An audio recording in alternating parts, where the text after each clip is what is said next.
Good evening, chat. How are we this evening? Welcome to the stream. I hope you all are having a wonderful, snowy afternoon, evening, morning if you're British or something. I hope you all are enjoying this peaceful, subtle music. You're absolutely right. I did not start the bubble goal. I probably should do that. My bad.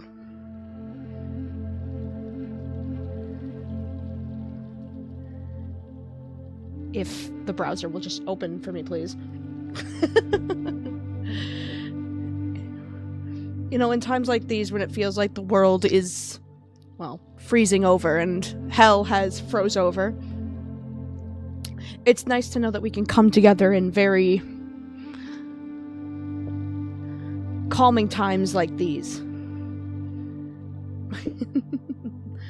It's 12 a.m. in Sweden. Well, have a good night. It's cozy, rainy nights. Well, at least it's raining for you. That's good for you, at least. Most people are frozen inside their home, so it's a little different. It's a little bit of a different scenario. Is there any particular reason why I can't find what I'm looking for? Did I exit out of it by mistake? I might have. That would have been stupid. But I'm glad to see everybody. I'm glad you're all here today. Excuse me. You know what? It's a good thing I have some relaxing, hot beverages next to me so I don't have to sound like I'm constantly dying unlike last time, which was, you know, a trip in and of itself, isn't it? Well, I think we have enough people coming in.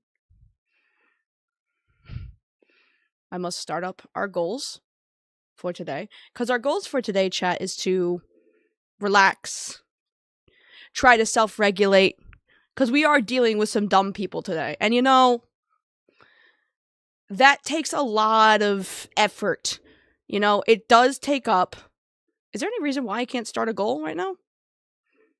That's weird. I can't start a goal for some reason. That's super cool, actually. I love that. That's great. That's awesome. I can't start one up for some reason. Why? Why? Oh my god, I hate it. Oh wait, there it is. I found it. I had to refresh the page, that's why. Whatever. Starting off with all colors. You guys know the drill. If you've ever been to a Lazy Bedhead stream before, you know if you donate enough donos, I shoot you in the face with my special little gun. That sounded wrong. I'm gonna stop talking. That sounded very wrong. Anyway.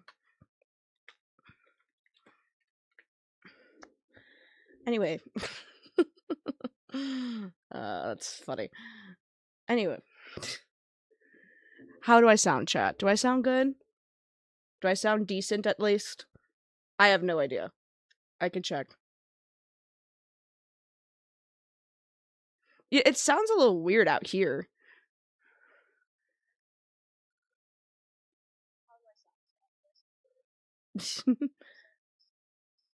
YouTube hates you? Yeah, well, I'm not surprised.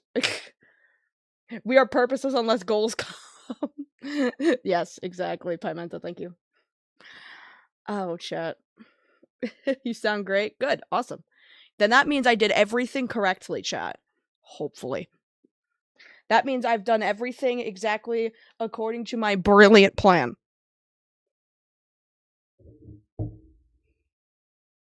Which means we can begin. Wait.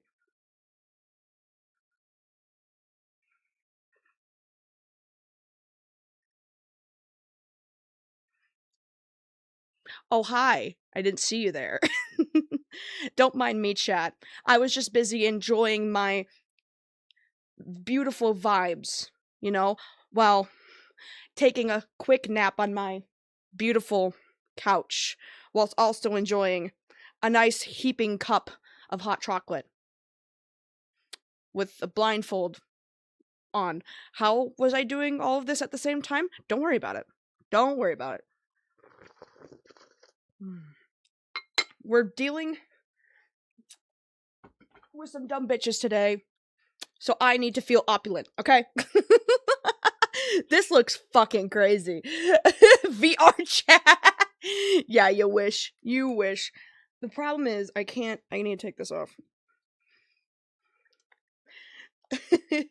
Blindfolded speedruns, let's go. I mean, shit, that'd be kind of funny. Anyways, how are we doing, ladies and gentlemen? Welcome back to a very special stream. Can I get these on, please? Am I dumb? Oh my god. Thank you. God. Doing basic human tasks is hard. It's very difficult. Anyways, welcome everybody. I know that the vibes are a little different for today. So cozy. Yes. So chat, there's a reason why I did this, okay? One, because I was curious if I could pull it off. And I did. So I've quelled the curiosity. But the second reason is because I am stupid. I am dumb. Okay, so do you guys remember the running gag I had a couple of streams before I decided to up and leave, like your dad buying milk from the store? That was what was on my eyeball. Ew. That was gross. It's a fucking old fuzz or whatever. Anyway, I was making a joke that if we reached a bunch of goals, well, we had like a bubble cult contribution goal, right? The bar I have on stream. And I said if we hit that bar, which at the time I think was at $500, I would buy the Megatron couch. And then I forgot about the Megatron couch. I forgot about it. I completely forgot. You're living up to the name. Thank you. I know. It didn't make sense for me to put in all of this effort. But anyway. I completely forgot about the Megatron goal. So my mom called me up. And she's like, hey, are you still looking for furniture for your living room? Because my living room is empty. I'm like, yes. And she was all like, well, you're in luck. Because there was a whole ass couch and recliner set in my basement that I forgot about. Do you want it? And I'm like, fuck, yes, free furniture. Problem. I was trying to raise up money through streams to get a couch. But then I just got one for free. That's okay, though. The donations can go to my other videos in which I will buy costumes and stuff and put out the whole shebang instead. But the Megatron couch has been achieved. I'm very happy with it. And I was curious if I could do a full stream on this couch. Because honestly, I've been streaming every single day. Well, not every single day. For the past 2 days. 2 to 3 days now, counting today. I've been streaming like every single like evening. And it's odd because like I'm gonna be for real. I don't know how like Godspeed to people like Opblock. If you aren't subscribed to them already, you should. Godspeed to like Opblock or like even Becca from Cope and Seethe or whoever streams daily. This shit is tough to do. It gets tiring because it's like I'm just sitting there. And I'd rather be doing anything else, like not sitting. I want like a standing desk. Maybe if I had a standing desk, it would be much better. Because I feel like constantly sitting is like putting strain and pressure on my back and my ass. But yes, Megatron couch is here, and yeah, it's been really nice. You know, it's been really cool to decorate it with all these cute little plushies and all these cute pillows and stuff, and like.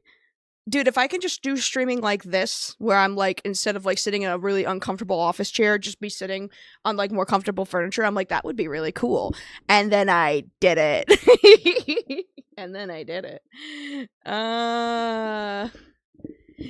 Yes. Anyway. Imagine being Elon's kid, though. Your dad went to buy some Twitter and never came back. Pimenta, that is diabolical. Are you gonna show it? That's the funny. That's so funny. No, my second monitor. Okay, so instead of having televisions in my house like a normal human being, right? I just do everything with projectors because I love living my life as if I live in a movie theater. So instead of having like a big flat screen TV in my house, I just have a projector and a pull down screen. So, and it's just hovering there. It's just hovering. Echo with the 99 cents. Thank you so much. Love to see you as per usual. Lazy, who are we talking about? Well, before we do that, we have to finish up, chat, our series of the MAGA girlies who turned on Trump because of the Epstein files. I started it off with Laura Loomer, and then we did Marjorie Taylor Greene, and then I disappeared off the internet for like a month trying to finish the Poppy Playtime video. Sorry, my bad. But before we do our rituals here, there we go. Thank you, Echo with the 99 once again. I must cleanse my house because we're dealing with Republicans and I have to get rid of their bad auras. Oh, hold on. Put the vibes on for this. Put the vibes on. Put the vibes on, chat.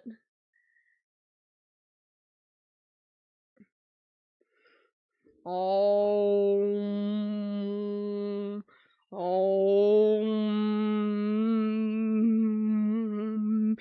Get these Republican bitches out of my house.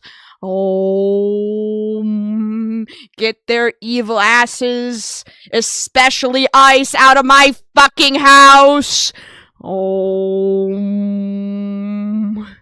Yes, cleanse my house of all of the evilness and negativity of the world, of this fascist regime that we are currently dealing with because of some dumb bitches from Twitter. I understand that relaxation and comfortability in this moment is a privilege that many of us cannot experience due to people thinking that the color of our skin or how we identify matters more than anything else in this world. But please join me on a journey as we make fun of some Mar-a-Lago-faced bitches.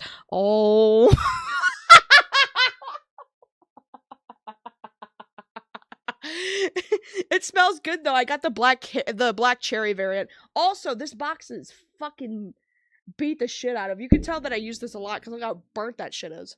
Anyway. Alright, now that we have successfully cleansed the house, today we're talking about Nancy Mace.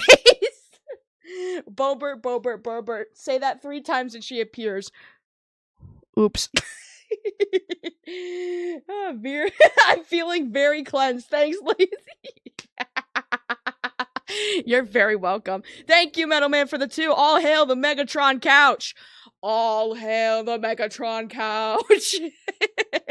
It is so cozy. I love this. This is so awesome. This is so cool. Sorry if this makes me... Wait, what does it say? Sorry if this sounds weird, but your laugh makes me happy. I sure hope so, because I'm a happy camper right now. I get to sit on the Megatron couch. Who wouldn't be happy after that?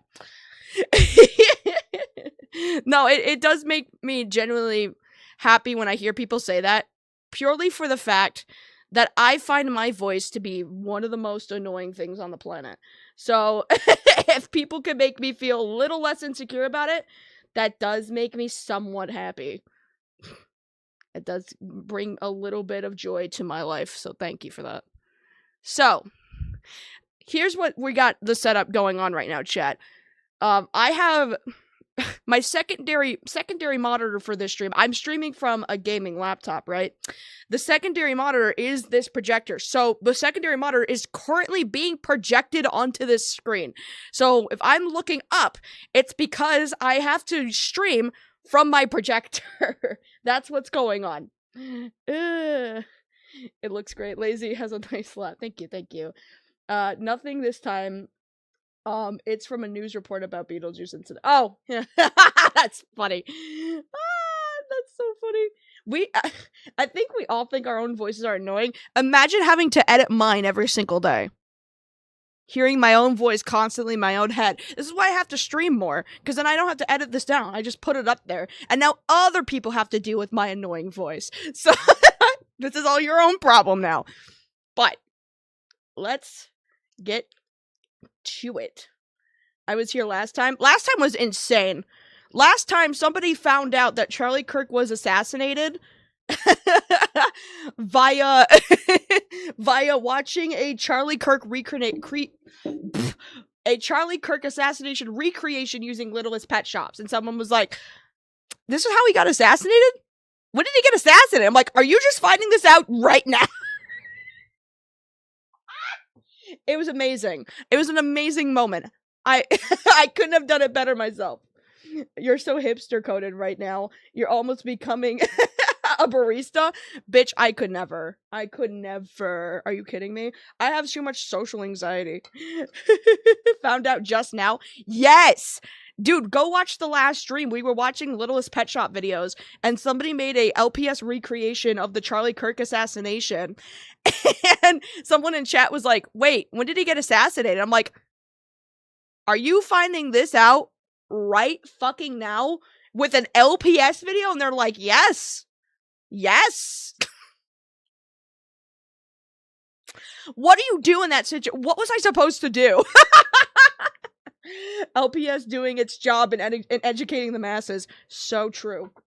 So true.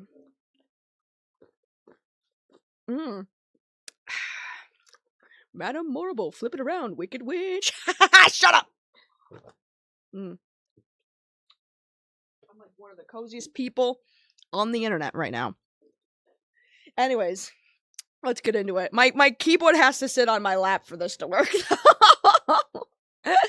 Someone has been living under a rock. So true. Well, let's get to it, chat. Why is that on?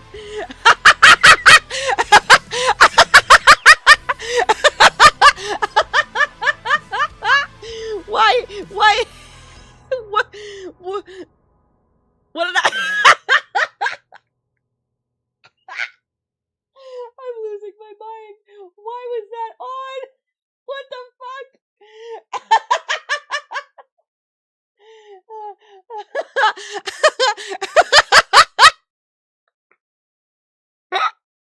That was indeed a based moment. Oh, amazing. Anyways, be sure to like, comment, and subscribe. Share the stream, chat. I would love to see a lot of people in here tonight. Giga chat jump scare. Lazy, what do you do? Is this your free time? Yes. Yes. Yes. What else would I be doing with my life? Anyways, we're talking about Nancy Mace today. Now, I'm gonna be so for real with you guys. I don't really know very much about Nancy Mace. I just know, like, most of the streams that we've been doing thus far are the 4 women, specifically the 4 MAGA-coded women, who decided to turn on Trump because of the Epstein file thing. Well, turn is a weird term. It's not like they all said, fuck Trump, except for maybe Marjorie Taylor Greene, but even then, I don't believe that shit's real. But most of these girls all took a defiant stance when they decided to vote in favor of releasing the Epstein files. And Nancy Mace was one of the names that was on there, and that was the woman I knew about mayhaps the least. The only thing I really know about her is she's taken a very extreme turn. Like, before, she was kind of like more of a moderate Republican. Now she went full MAGA going into 2021, but like, excuse me, the smoke is getting in my face. The incense smoke is like, get out of here. Anyway. This is one I'm not as super familiar with. Yeah, no, I know. More of them should turn. Well, I hope so. But we're gonna learn a little bit about who she is today. I have a video to watch as well, a couple of them. The only real thing I know about Nancy Mace, and the reason why I wanted to talk about her specifically, was because of, not this video, but this one. We're gonna watch it real quick. Hold on. Excuse me. Wait. Excuse me. This is the one that I saw that got me not formally, because I think I knew of her from a different thing, but kind of got me introduced to Miss Nancy here. This is a video of her after walking out in tears after a meeting with the victims of Jeffrey Epstein, and this was what got played on Twitter.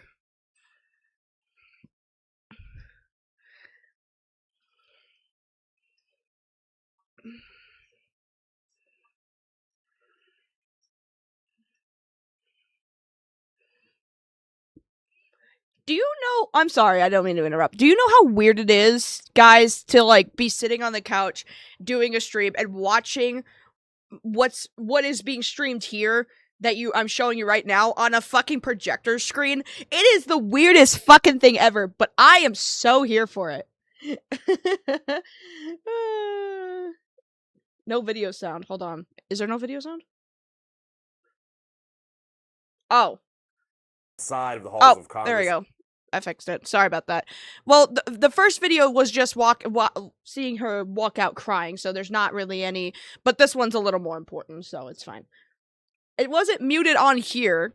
There's volume. It just wasn't getting picked up on my mixer, so it's fine. It's fine now. I fixed it. But the other video was just her walking out crying, so it's not like you missed anything. But we will talk about this news report real quick. Let me speed it up just a slight bit.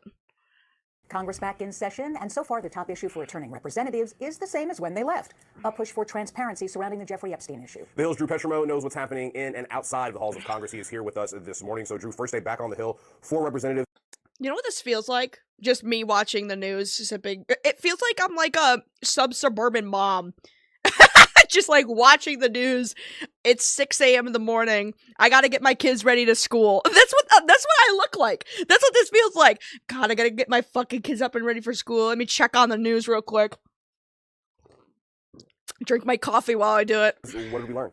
Well, we learned that this Epstein story is not going away. There are victims of Epstein and Ghislaine Maxwell that are on the Hill both yesterday and today advocating for their cause. There is this groundswell from lawmakers to push for the release of information. So, if you remember before the August recess, there was this effort to kind of put this away, go home, let things settle down, and hopefully, if you look at it from the perspective of GOP leadership, come back after the recess, maybe move on to other things. That's what leadership wants, a kind of a more measured approach to the release of documents. The White House has called this a hoax and wants to move on to other issues. But we get back to Washington, the issue's still here. So yesterday there was a meeting with... Good. Great. I'm glad it's not going away. Good. These bitches deserve to fall. And listen, right? I know there's a lot of, like, crazy things going on in the world, like, what the fuck ICE is doing, the Greenland thing, the Venezuelan president being kidnapped. Just know that all of that is a distraction from this. Because the fucking administration doesn't want to have to admit that their top leader is a fucking pedophile. They don't want to do that. So they're just like, let's start a war. Let's kill innocent civilians in the streets. And maybe if they're too busy and exhausted with the fact that we are trying to scare other countries into wars, we're trying to scare them into being kidnapped and swayed away by ICE, they won't even think about the fact that our president is currently a pedophile. They won't think about it. It's fine. And sure, all of those things are important, but it's all being done because Trump got caught with his hand in a little kid's cookie jar. With his small little hands. I'm gonna need K-pop after this. So true. Define suburban? Is that not the right word? You know what? It's a woman who subscribes to the idea of being suburban, but is actually not suburban. There. Does that make you happy? Did I get it right? Cool. Oh, goodness gracious. Oh, boy. Okay. I need the chat to be, like, down here, because it's not scrolling up on the labs. For some reason. Whatever. Anyway. There we go. The victims, and we'll hear from them later today. But apparently this meeting was so emotional that South Carolina's Nancy Mace left visibly disturbed. People said that she was red-faced and pretty emotional. Yeah, you can imagine what that testimony is like. We've all heard the stories of survivors of this. And today they're going to speak publicly. This could be another powerful moment in this saga where you have victims speaking publicly. And let's talk about what's kind of on the table here. There is a bipartisan bill that would force the Department of Justice to release all the information having to do with the Epstein. And they didn't. In fact, they're fighting in the judicial branch right now in court, being like, we don't actually have any obligation to release the Epstein files, even though this is a bipartisan issue. They wrote a bill into law that says they have to, and they went, I don't think that there's actually any legal precedent that exists, even though we just passed that legal precedent to exist to release the Epstein files. Now, I will explain just a little bit as to why this upset Nancy Mace so much. Because I believe part of the Nancy Mace backstory is that she was sexually assaulted, which is awful.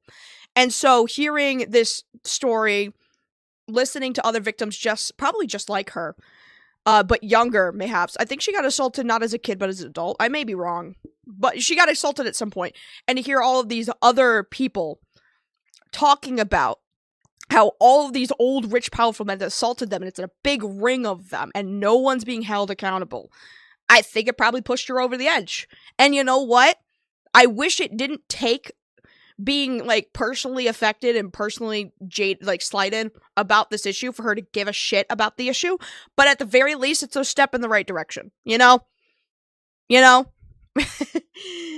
that makes it worse for her. Yeah, I bet. Oh, for sure. For sure. A survivor of assault and defending Trump. Well, listen. So did one of the Epstein victims. Like, did you see that news report of somebody who said, I voted for Trump on the basis that he promised he would release my case to the public. And now she has to turn around and, like, say, like, I can't support him anymore because it's, like, it's very obvious he's in there. It's like, damn, bitch. No shit. You thought that the guy who was involved in the sex trafficking ring that abused you was going to release the files on the sex trafficking ring that abused you? Crazy.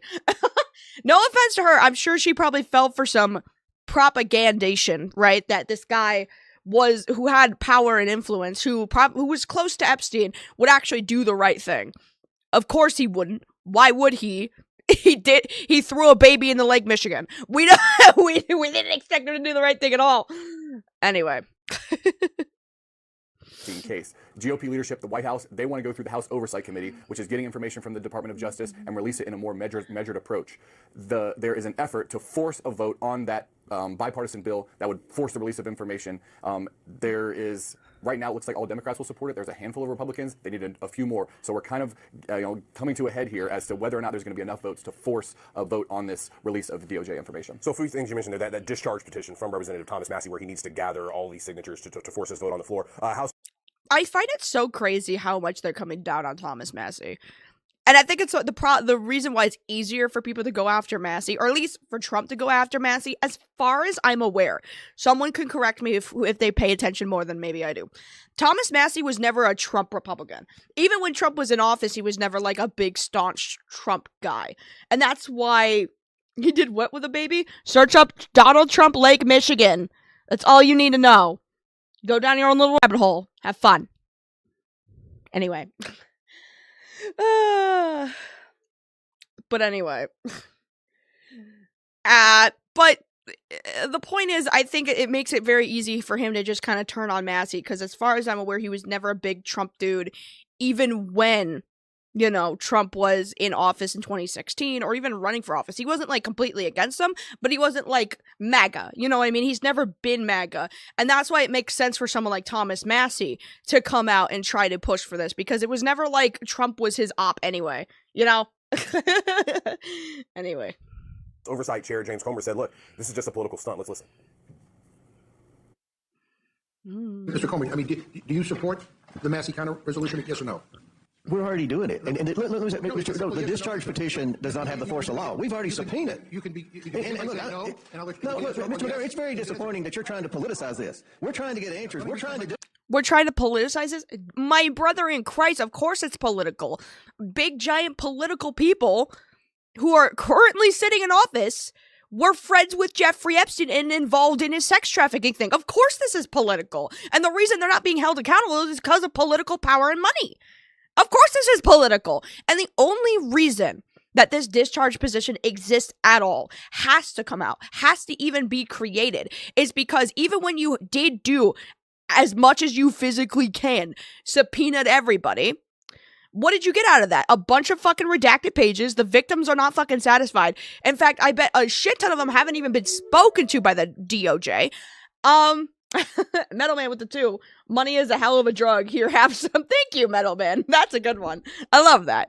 But it's ridiculous that this is even really like a conversation that we're having right now, where they're just like, we've already done as much as we can. We've done the subpoenas. Everything already put in place exists. Our system has already done everything in compliance. It's like, then why does the petition need to be put in the first place? Why does this petition need to be even created and pushed through?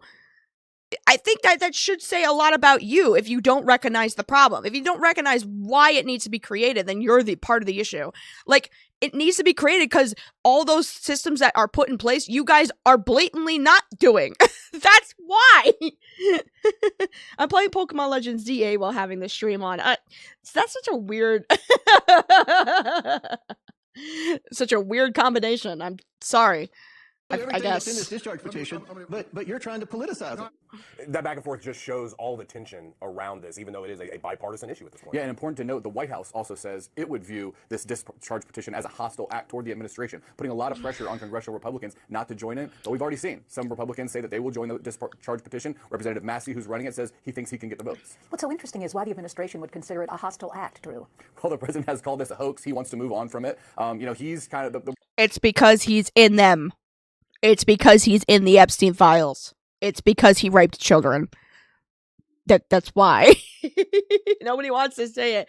Fine, I'll say allegedly, just in case ISIS decides to punch down my door because I'm a domestic terrorist for saying what is blatantly obvious. But it's because he's in them. It's because he's all over them. White House and GOP leadership want to work this from the Department of Justice through the House Oversight Committee and take a more measured approach. Their argument is that there's private information, victim information that should not be released. And then they proceeded to censor the names of the actual perpetrators and, like, the victims on top of that. Like, it's so blatantly obvious. And you know what's so funny is that people are already getting the full uncensored thing because all they did was use the black highlighter tool in, like, Microsoft Word.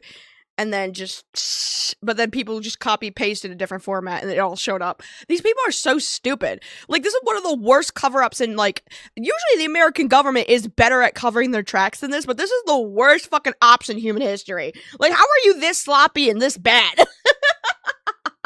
As part of this, when you hear from Representative Massey, congressional Democrats, and... Lazy Bedhead, my new favorite political commentator. Bro, trust me. I'm not a political commentator because I'm not politically engaged. I'm just stupid. Like, a political commentator is somebody who, if you listen to them talk, like a Hassan or a Xander Hall, they clearly want to be a politician. I don't want to do that. I'm just a fucking stupid person. They talk and they're like, I would do this, this, and this, as if they know any better. I don't know how to fix any of this. I'm just laughing at how stupid this is. And I feel like that's most people. Because like I said in the last stream, or not even the last stream, it was a couple streams ago, when I was with Lorlock and we're talking about the Reddit guy. If anybody says, I want to... There you go. If anybody says... I want to be a politician because I want to have political power. If I want to be a politician for the sake of being a politician, you should not be a politician. If you want to like study political science and then be a politician for the sake of applying that political science and like helping people, that's a little different. But if you want to do it for the sake of just having the namesake of being a politician, you should be a politician. And that's me. I don't want to fucking be a politician. This shit looks stressful as fuck. I wouldn't be able to laugh about it. I would have to keep decorum. I can't do that. Look at how I'm dressed on the internet right now. I can't do that. Metal Man with the 5. Fun fact, Elon canceled the US government subscription to Adobe. He is not that fucking dumb. Are you joking? That is so fucking funny. That's why they couldn't censor it properly. I love that this administration is that fucking stupid. Can you imagine all the jokes I can make now at their expense? Seriously. Bro, Xander Hall can barely hold a coherent take. I don't even want to imagine him having to take actual political power. No, exactly. Half of these political streamers can't.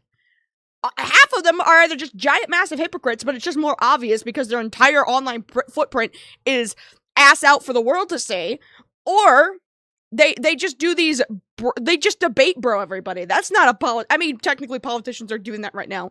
Like, could you imagine if Anna Kasparian tried to run for office? I would be like, fuck no. She's just a debate bro. On top of that, she's a TERF. But, like, she's just a fucking debate bro. She doesn't do these debates because she wants to meet middle grounds or try to find, like, a coherent idea that is the best. Like, I think it was Foreign Fridays is what I watched yesterday. And he was saying, like, debate used to be this thing where it wasn't about getting the best sound clip. It wasn't about owning your opponent. It was about coming to the center of, you know, political discourse, the town square, if you will, of political discourse, having a gathering crowd, and then sharing ideas, and then coming to a conclusion based on, you know, either finding common ground or based on crowd appeal, who made the better argument.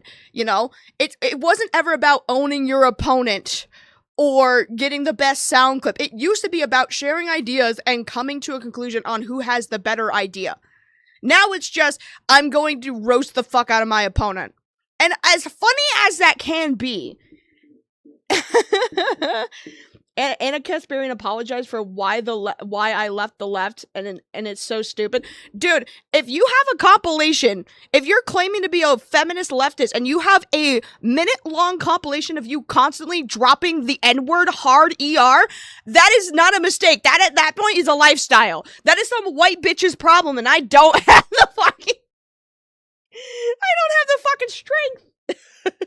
Nuance is dead. So true, Metal Man. But like, if any of these, like, debate bro people who want to get the best sound clip, like any of these Dean Withers or even like Charlie Kirks, any of these people who are in debate because they want to have a good sound clip for fucking Instagram, try to run political office, the country would die. Like, that would actually be the end. None of these people actually study political science or actually try to put in the effort of what it takes to be a politician. They just think that they can debate good and get good views on fucking Instagram, and that's enough. Like, I could never. If I tried, laugh at me. Laugh at me. And that's what happened with a lot of these anti-SJW bros too, like Carl Benjamin, when they try to get into politics, because it's like, well, I made a good video and it got 100,000 views and I have a lot of subscribers. I clearly must be good enough at politics since I talk about it all day on the internet. No, the fuck you're not. I'm not. I know I'm talking about them right now. I'm just stupid. I'm just a dumbass. I don't know. Common sense is dying. So true. Debate is not about who is right. It's about who wins. You can win debates with bad takes. I mean, I guess I would be surprised. There's a ton of fucking bad male podcasts that, like, they all have, like, objectively bad takes, but they win because they're in echo chamber bubbles of their audience. That's why debate is dead, because it's like, let's have a debate, but let's have it be on my platform with my audience that all agree with me, and then I'll debate bro you, and then anything you say is just gonna get dogpiled on by all the constituents that unanimously all just agree that I'm right no matter what. Anyway, we're gonna finish this up a little bit. A lot of people, activists, who make this a big issue, say we don't trust the Department of Justice and we want to force the release of information carte blanche. But even some of the victims are saying, look, release it all, just redact our names. Well, it's going to be very interesting to see exactly what they call for during that press conference today. Are they saying that they just want the information released? Are they going to be advocating for this discharge position? Because if they come out, the victims, full bore in support of a discharge position, I think a lot of them are actually saying that they don't even want their names redacted anymore. They're just like, who fucking cares? Just release them. Like, oh, you guys think there's too much to redact? Then don't redact our name. Just leave them in. Fuck it. Twitch poll was a mistake. So true. Literally, Donald Trump's mom even said that he has no common sense and he is dumb as shit. Oh, my mama roast me like that, I would never return to the internet. It's a good thing I love my mom. petition, bypassing the White House, bypassing Republican leadership, then that's going to be even more difficult for leadership to prevent more House Republicans from joining on that effort. Just to put one final point on this, we know Mike Johnson sent Republicans and the House home early so they didn't have to vote on this. Well, later this week, they've added a last-minute vote on the calendar, and this is supposed to give Republicans a formal outlet beyond the discharge petition to register their support for Congress releasing these documents. So a very full schedule this week related simply to the Epstein file. Yeah, and that you know what? that vote would be in support. You know what? The news is boring. The news is so boring. So let's talk about Nancy fucking Mace. A lady from South Carolina is discusses helping the Epstein survivors by releasing the Epstein. So this is like her whole thing. I guess I'll play this real quick because this is like Nancy's reason for actually signing on to the discharge position, which I am interested in hearing what her reasoning was. I know that like I know that, like, Marjorie's reason is just to keep consistency, even though she has none. I'm genuinely curious, because I don't know much about this bitch. Gentlelady from South Carolina is recognized for 5 minutes. Thank you, Mr. Speaker. And I want to thank my colleagues today for the time, Mr. McGovern and Mr. Khanna, for the 5 minutes on the floor to speak about an issue that is not political for me. Helping the survivors of Jeffrey Epstein and his horrific, gruesome, brutal sex trafficking ring is deeply personal. And while we often have many disagreements about a lot of issues, maybe most issues, today they are allowing us to speak on the floor, and I want to thank my colleagues, Congressman Massey, Marjorie Taylor Greene, and Lauren Boebert, the four of us making history today over the trifecta, and delivering Marjorie, justice Lauren, for those who have Nancy desperately Mace. fought for it for, in some cases, almost 30 years. I wore white today because I wanted to reflect on... Because I'm a good Christian. I'm a good Christian, and I want to wear white. I want to look like an angel to these survivors, right? Is that why, Nancy? Is that why? Is that why? What is that? I don't think ICE is the Gestapo. Well, buddy, I hate to break it to you. I hate to break it to you, buddy. But wait, where's my thing? I hate to wait. Are you sure about that? Are you sure about that? Okay, sorry. I got distracted. Innocence of the young women who had their innocence stolen from a demon named Jeffrey Epstein, from demons, friends of his, rich and powerful people who stole their innocence as young as 14 years old. It was. What friends, though? Do you wanna name one of them? Was it the guy that you supported since 2021? Was it that one? Huh? Nancy. Oh, she sounds like a brick wall. Yeah, this bitch is gonna bore the shit out of me, too. Was taken from them, and they've never gotten it back. I'm also wearing white today to recognize the courage that it takes for women to come forward, the sacrifices to them personally, professionally, financially, the embarrassment, the humiliation, the shame that we still deliver on the backs of women who have been brutalized, who've been raped, who've been assaulted.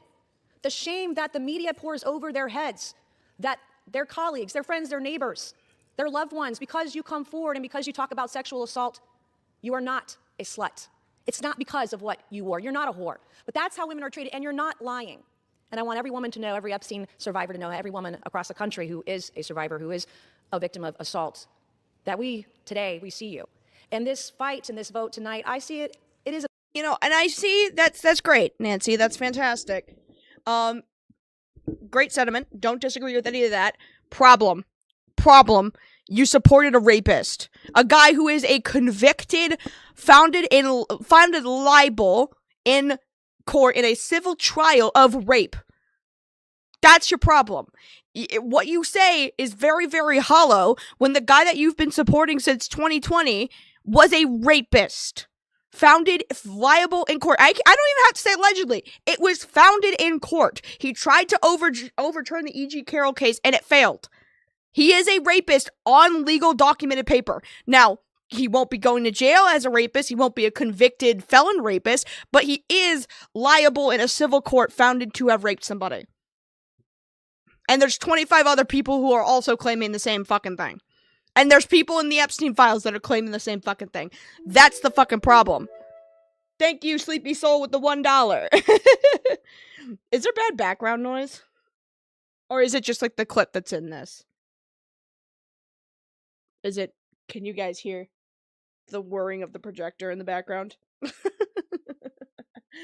Oh, this is a soap drama. Honestly, it's so performative. She didn't have to explain why she was wearing white. Yeah, I don't give a shit, lady. I don't. Oh, he had a civil conviction. Yeah, exactly. I said founded liable in civil court. Again, he won't face any jail time for it because of whatever reason, but, you know. Anyway.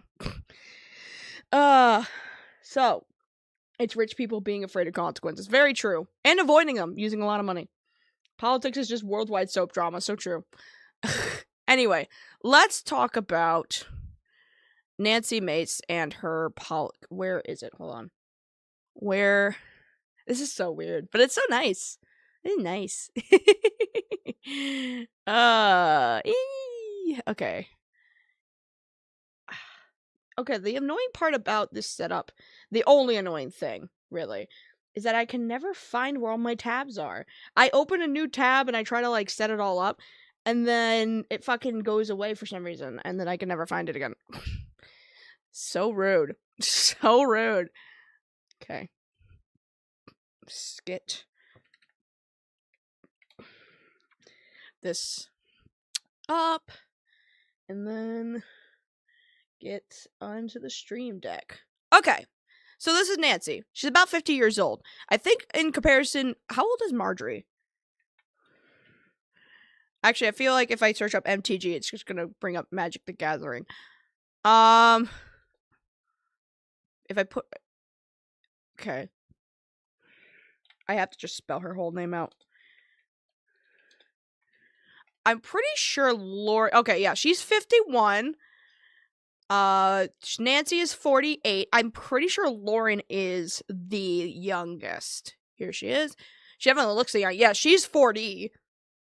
So, out of all the people that we're talking about throughout these next few couple of MAGA women streams, actually, how old is Laura? Why am I in all caps? Laura Loomer is... She's like young. She's 32. Okay. Technically Laura Loomer is the youngest out of all these people, but don't worry, that'll be for next time. Come back tomorrow. It'll be a fun stream. Anyway. May I ask what video you're going to be working on next? What was it? I'm working on videos for Valentine's Day. I think the next video I'm going to be working on, and I'll probably do a stream for it because I do need to. Do you guys know those weird, like, werewolf drama scroll, like, series on, like, Reel Shorts and whatever the fuck? That's what I'm gonna be doing a video on. But I have to do a stream on that, because I need to show you guys the crazy shit that I have been watching for this fucking research for this, and it's so funny. Is it bad that I think that Nancy looks the least No! Out of all of them, it's like, Laura and Nancy are the least... unattractive. Like, Laura Loomer is just, like, the least unattractive just because she's younger. Nancy Mace is in her 50s and she looks like this. Like, it's not Mar-a-Lago face, and it's not the Muppet face that MTG has, but it's not terrible, you know? She looks like a normal person. Let me open this in a new window. Oh my god. Yeah. Yes, just bring me to the... Can I just open the image itself in a new tab, please? That'd be awesome. Yeah, she's fine, you know? It's fine.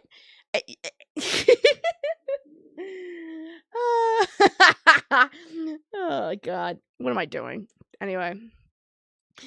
Look. It's whatever. It's fine. Everything's fine. Oh, God, we have a dox her address. Actually, I think this is all public information. It's fine. This is on Legistorm. Why does she have an Amazon.com author profile? Anyway. Whatever. I want to go back. Please. It's not working.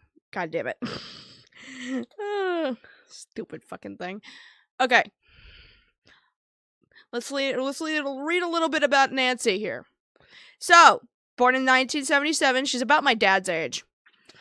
American politician serving in the U.S. Representatives of South Carolina's 1st Congressional District since 2021. Now, what you're going to learn a little bit about Nancy is that Nancy was not a Trumpy. She's been in politics, I think, since like it says 2018. I think she was doing something else before that, though. But it was still politically, like, related. She was always kind of a registered Republican, but she was never a Trump person up until Joe Biden got elected. Wait, she has an author's profile? I wonder what she's written. I guess we'll check that out later. What is politics but in... What? What is politics but IRL Hitalias? I don't want to think about that because I don't want to think about Hitalia too much. A member of the Republican Party, she previously served in South Carolina's General Assembly from 2018 to 2020. The congressional district she represents comprises of the 6-county area in the southern portion of the state. In 1999, Mace became the first woman to graduate from the Corps of Cadets. program at the Citadel Military College in South Carolina. So that's cool. She's got like a little bit of a military background, which is at least a lot more to say than like half of these other bitches. Fucking Laura Loomer likes to just cosplay as the army because she's a big gun fanatic. At the very least, Nancy Mace actually is got some corp thing in the military. Well, not in the military, at a military college, I should say. But being the first woman to graduate, that is actually pretty significant, I would say. Which was led by her father, Emery Mace, the commandant of the She looks like she would be pro-AI. I wouldn't be shocked. See, I was gonna say this is a very good start to her thing. The first woman to graduate from the Corps of Cadets program in the Capitol. Yeah, awesome achievement, but it was led by her father. And I'm like, shit. So, so conservative, but not MAGA until after the election of Biden. Yeah, pretty much. Pretty much. Now, I'm not gonna say that this is like Nepo baby shit or even like DEI shit, but would it shock you if, say, like some extreme Republicans that don't like her would color those things? Yes. Yes, they would. From 2018 to 2020, she represented the 99th district in South Carolina's House of Representatives, so she's been like a representative for a bit, covering Hanana? Oh, it's a city in Berkeley. Cool. Northeast Mount Pleasant and the Daniel Island. In 2020, she was elected to the U.S. House of Representatives, defeating incumbent Democrat Joe Cunningham. That guy. And becoming the first Republican woman elected to Congress from South Carolina. Okay, that at least is an impressive feat in and of itself, being the first woman anything. We are feminists in this chat. Let's celebrate when a woman does something for the first time ever. Okay? Even if we don't like her, it's a good feat. Lazy, may I ask who you feel about chip bags have more in there? Are you talking about just like chip bags in general having more air than chip? And it's a Nepo baby. Shit. Listen, she may have started off as a Nepo baby, but she did run her own campaign by herself without daddy's money, I hope. Anyway. She was reelected in 2022 and 2024. In August 2025, Mace announced her candidacy for governor of South Carolina in 2026. For the sake of the Epstein victims from this performative activist, I hope to God she doesn't win. But I know this is all about her early life, being part of the U.S. Army, her dad, whatever. It's not very impressive. She earned a master's degree in journalism and mass communication. That's cool. Okay, so not that she was a journalist, but she was probably going to be a journalist. But she knows how journalism works, at least to an extent. Which, I will say, I think if you're going to be like any sort of representative, right? If you're going to be somebody who talks about the fake news all the time, at least have some knowledge in journalism. You know what I mean? You know what I mean? Yeah, she did good at that, but she's still not a great person. Yeah, like she has some really impressive talents. I'm not saying she's not untalented, unlike maybe Marjorie or Lauren Boebert, who are just normal people who thought they knew better. She at least has a bit more experience in this field than, say, most people. She's at least somewhat smart, you know. So, in 2012, Mace volunteered for the campaign of a presidential candidate, Ron Paul. Wow, that's crazy. Ron Paul in the chat. That is an ancient name that I haven't heard in forever. In August 2013, she announced her candidacy in the 2014 election for the Republican nomination for U.S. Senate in South Carolina. She received 19,560 votes, which is 6.2% of the vote, in the primary election on June 10th, 2014, behind Lindsey Graham. Another name that I haven't. So wait, Lindsey Graham upbeat her by 56%. She's down 6.2. That's crazy. That's crazy. So, she supported Donald Trump for president in 2016 as the coalition's director and field director for the campaign. Now, just because she was, you know, a supporter of Donald Trump in 2016 doesn't mean that she was MAGA at that point, right? Because there was a lot of people who were classical Republicans, and you'll see when we go over what she actually thinks and her personal views, a lot of it is very moderately Republican, up until 2021. So she was a moderate Republican that put backing behind Donald Trump, and then by the time he left and Joe Biden entered, that's when she went crazy. Does that make sense? She was a moderate who backed Donald Trump because that was their chosen picked candidate. Like, after the primaries, that was the chosen picked primary president to go up against the picked elect from the Democrat side, which was Hillary Clinton at the time. Of course, she put her backing behind it just because that was the Republican vote, right? That was just what the Republicans chose, so you should back your own side kind of thing. By the time Joe Biden was introduced into office and Donald Trump left, is when she went full fucking MAGA, right? Makes sense? Cool. We don't need to learn about her elections. I want to learn what she believes. Let's talk about abortion and contraception. Oh, no! I love this topic so much. As a woman, I love that it constantly gets questioned whether or not I deserve basic health care. Anyway, Mace has supported efforts to limit access to abortion. In 2021, she co-sponsored, the Life at Conception Act. Awesome. Which would recognize a fertile egg as a person with equal protections under the 14th Amendment and establish a nationwide abortion ban. Now, as far as I'm aware, the Life at Conception Act didn't pass. I don't think it actually went through because there were some issues with IVF in and of itself, right? Because when you do IVF, you're basically taking extracted eggs. Who is texting me? Shut up.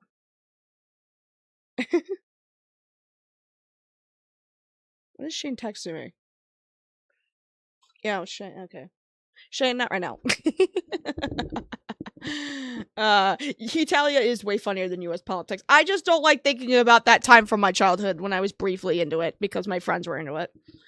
Even though I had no idea what was going on. Anyway. The only reason I believe that this did not work in conception is basically because when you have to do IVF, you have to extract eggs from a woman, take the DNA from a man, and then basically rapid eject. Not that I'm a scientist, but like rapid eject until you get some fertilization and then you implant it into a woman, right? And that has to be supported through hormone therapy, through, you know, fetal, like hormonal injections and stuff like that to make sure that the fertilized life stays in your body and is viable, because anything that enters your body that is a foreign entity, immediately it's going to be attacked. But if you reintroduce it with your own, you know, naturally producing estrogen and like hormonal things and even like your own blood at sometimes, then it can actually attach to your body and stay viable, right? Well, the problem with this Life at Conception Act is that if life begins when the sperm meets the egg and you're doing IVF, that means all of those fertilized eggs that you did in the process of trying to rapid fertilize to try to get a result, all of those are people, but only one of them is going to probably make it in the process of trying to implement those eggs into the person. Only some of them are going to make it, some of them may not. So does that mean that you just rapidly killed a bunch of human beings? That would be insane, wouldn't it?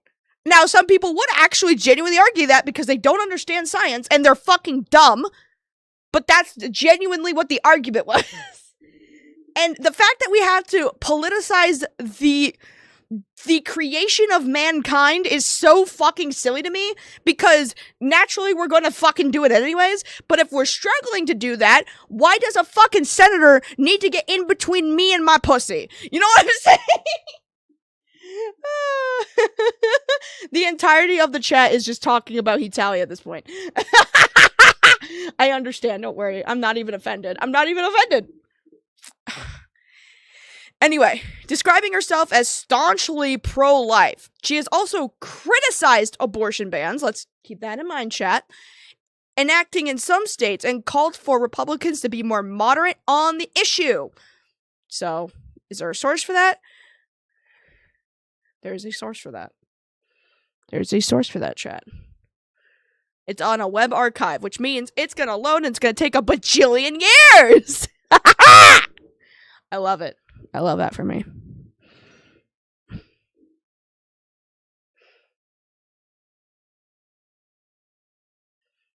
Alright. Handmaid's Tale wasn't supposed to be a roadmap. GOP Congresswoman bashes extreme abortion bans. I do think that it will be an issue in November if we're not moderating ourselves. Representative Nancy Mace said of Republicans' extreme restrictions on abortion. Handmaid's Tale was not supposed to be the roadmap. Representative Nancy Mace said of the states enacting extreme abortion bans without exceptions for rape or incest in the wake of the Supreme Court's overturning of Roe v. Wade. Which, by the way, I'm pretty sure she was one of the backers of Roe v. Wade being overturned, but let's not talk about that. Mace, her state's only female member of Congress, the only female member of Congress in South Carolina, that's crazy, criticized the extremities of both sides of the abortion debate, arguing for a middle ground during a Sunday appearance. And you know what? You gotta give her this. At the very least, she does recognize that a lot of these abortion bans that are being enacted in some states, which are resulting in women like...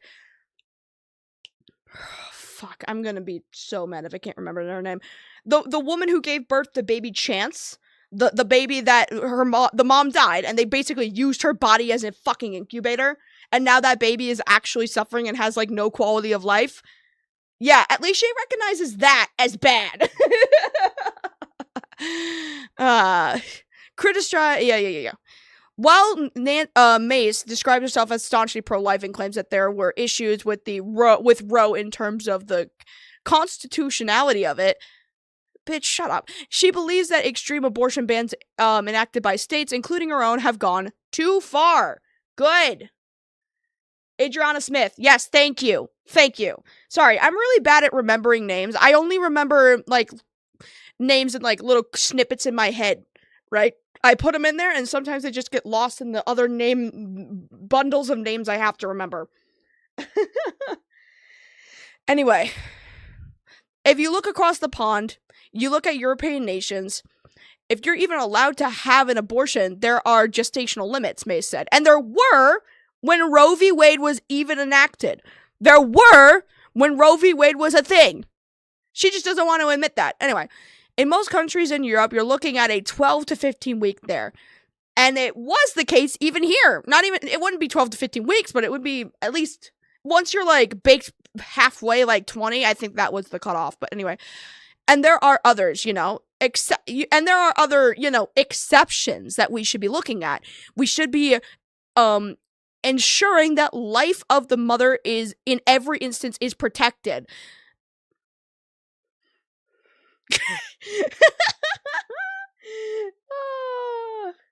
Amazing. We love that. You know what? We love a queen that, like, has staunch beliefs in something. She's like, this is what I truly believe in, but I am willing to make some exceptions, and I'm willing to think of the life of the mother. Good job. Because most of these men won't consider that. Can you not text me right now? Shane, I'll get back to you in a second. My brother's, like, rapid texting me. I don't know what he's talking about. Which is one of the reasons I was one of 8 Republicans just a few weeks ago to vote to ensure that women have access to contraceptives. Hey, that's great.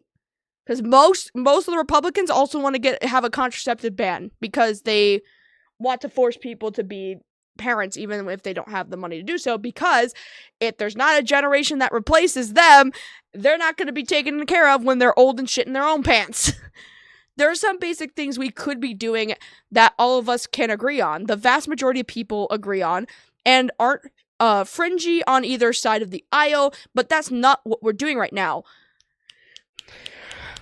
See, I am okay inherently with somebody who is pro-life because people like babies, right? I don't, but people like babies.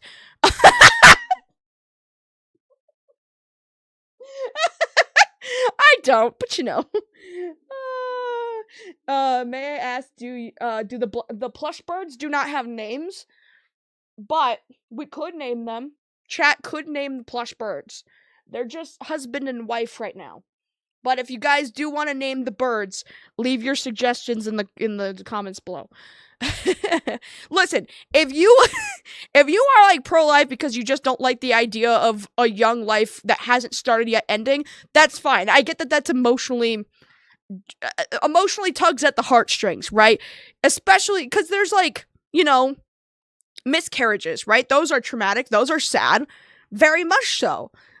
But an abortion and a miscarriage are legally classified, at least in medical records, as the same thing. One is just spontaneous and the other one is not. And because of these abortion bans, they are considering miscarriages abortions because it's a spontaneous abortion. Because legally speaking, in medical documentation, it's considered the same thing. So if you have, in some of these really strict states, if you even have a miscarriage, you have just committed an abortion, which is illegal. You're a murderer now. And that's, if she agrees that that's too extreme, hey, you know what? Good for you. At least you're consistent with what you believe. You can believe you're pro-life and have that value and whatever. At the very least, you make exceptions for the fact that some of this shit is just hyper-controlling of people.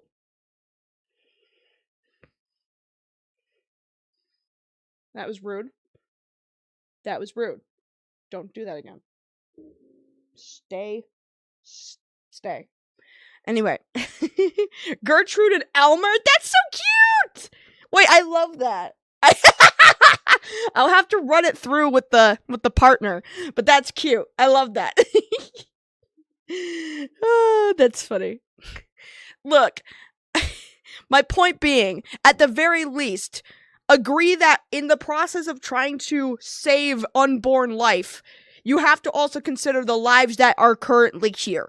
You could be pro-life, but go all the way. Don't just be like, this life that hasn't been born yet needs to be protected. Go, once it's born, we're going to give it all of the necessary, you know, assistance it needs to have a good quality of life. After that, the fucking morons that are pro-life, and then as soon as that baby's born, they're like, fuck you don't get food assistance.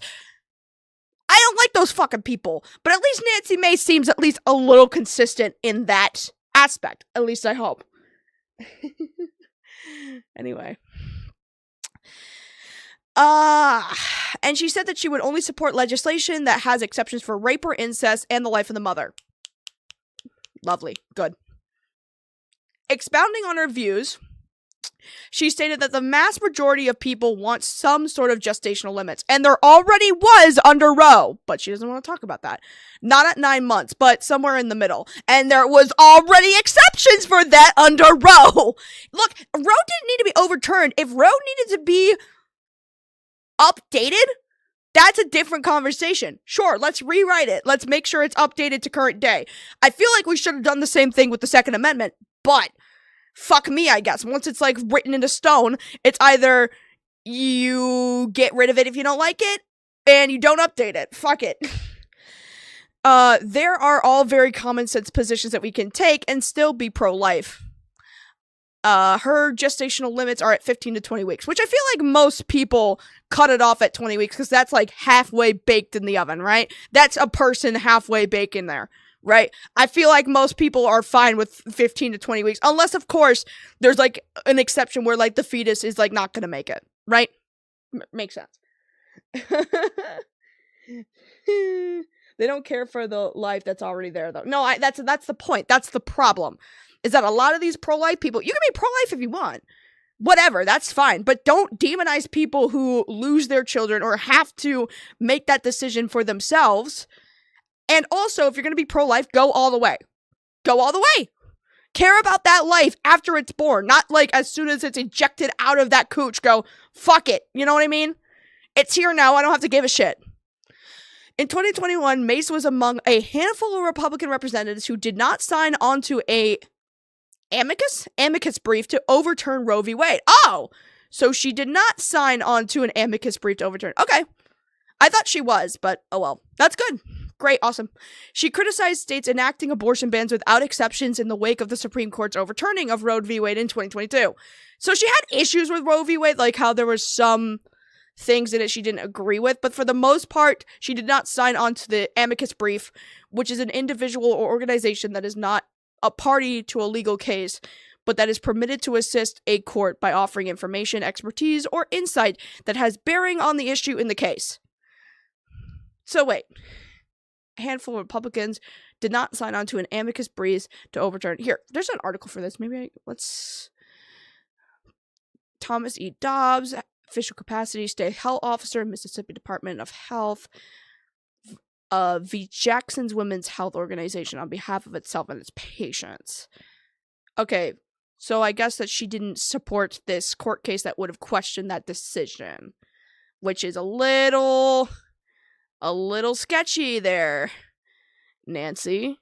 I don't know. Once I make a full video on this, I'll have definitions probably more, aligned, but may I ask what's the best makeup you did last year? Oh, last year actually, if you're talking about 2025, last year was fucking Pinhead. Why can't I think of the name? Last year I did do Pinhead, so that would probably be the best one, objectively. I mean, icon. Oh, goodness. In an interview on Face the Nation, she said she disagreed with the recently passed abortion ban in Florida, which is the strictest one in the country, which was signed into law by Governor Ron DeSantis. Signing a 6-week ban that puts women who are victims of rape and girls who are victims of incest and in a hard spot isn't the way to change hearts and minds. It's not compassionate. Yes, good job, Nancy Mace. So far, I'm not having a lot of issues with you, besides I don't agree with your abortion stance and your pro-life, whatever. But at the very least, if you're going to be pro-life, you could be consistent. And if you're consistent with it, that's fine. We love that. Anyway, the requirements that DeSantis has for rape victims are too much. Not something that I support. It's a non-starter. I am a victim of rape. I am very sorry to hear that, Nancy. I was raped by a classmate at the age of 16. Ow. Yikes. Okay, so at this point, I think I see where her pro-life stance comes from and her criticisms of the Republican Party's extremities in pushing for abortion bans. It comes from her own personal experience. And that's, I feel like, having at least a personal touch when it comes to being a politician is better than, I think, some of these other people, because a lot of them are coming at it like, I hold this opinion despite the fact that this doesn't directly affect me at all. She comes at it with at least a little bit of empathy because she's been through it, which, I mean, not awesome for you, but like awesome that you have the ability to extend that empathy, because it's like, I can relate, I guess. And relatability with a politician's great. Also, can we get dark mode on this? Thank you. I'm just blinding my audience. Don't even worry about it. I can't tell I can't tell you how many times I've watched your Hellraiser video. Oh, thank you. Thank you. That's so nice. It's one of my favorite videos of all time. It really is.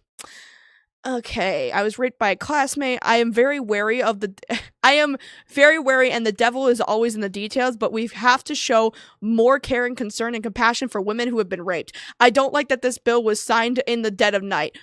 Preach, Nancy, let's go. Listen, I may not like any of these Republican stances, but I at least would appreciate one that's finally fucking consistent. That would be awesome. In June of 2021, Mace was one of 26 Republicans to vote for Equal Access to Contraception for Veterans Act, which is a great act. I love that the veterans can finally get a condom. That's awesome. In January 2023, Mace introduced the Standing with Moms Act, which would create a website, life.gov, that would link women to crisis pregnancy centers, nonprofits established by anti-abortion groups, primarily to persuade pregnant women not to have an abortion. Nancy. Nancy, that's not good. So wait, so she signed a resolution, an equal access, no, not this, God, words, okay, so in 2023, this was not that long ago, introduced the Standing with Moms Act, an act in Congress, which would create a website, which I don't know why you need an act to create a website anyway. And it would send these women who are like in crisis because they're pregnant to an anti-abortion website to persuade them not to get the abortion instead of getting them any other resources. Oh, Nancy, oh no. Nancy, no. No, Nancy, no. Oh, that's so funny. I mean, that's not funny, but it's like, yes, like, I was good with her. I was like, okay, you seem consistent in your views. You seem open-minded to at least add exceptions to your views, which is great up until this. The fake places? Yes! What the fuck? Okay, I need to read the article that goes with this, because it's amazing. Representative Mace reintroduces Standing with Moms Act alongside Senator Marco Rubio. That's never a good sign. Not Marco Rubio. Donald Trump's personal Latino token. Is he Latino? He's something. He is some South American. I don't remember. Spanish? Or whatever. It doesn't matter. Today, Representative Mace released the following statement in the introduction of her Standing with Moms Act. It's important we provide women with the family planning resources they need to carry a healthy baby to term and succeed as new mothers, said Representative Mace.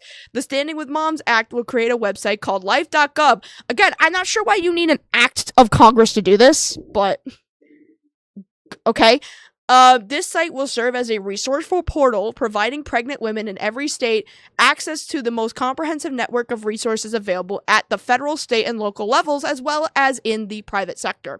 We are partnering with Senator Marco Rubio, never a good sign, who has introduced the Senate companion to ensure expecting mothers are supported across the country. The support, by the way, let's go to life.gov. Oh no, it doesn't work. Oh no! Shoot. Shoot. Maybe this one? Nope. Shoot. Oh no. It's so weird to have all my tabs coming down this way. It's on the side and not above here. I don't remember making that change, but I don't actually mind it all that much. Maybe it's a Linux thing. Lazy, I'm scared. Hold my hand. It's gonna be okay. We listen and we don't judge. Oh, Jesus. So funny.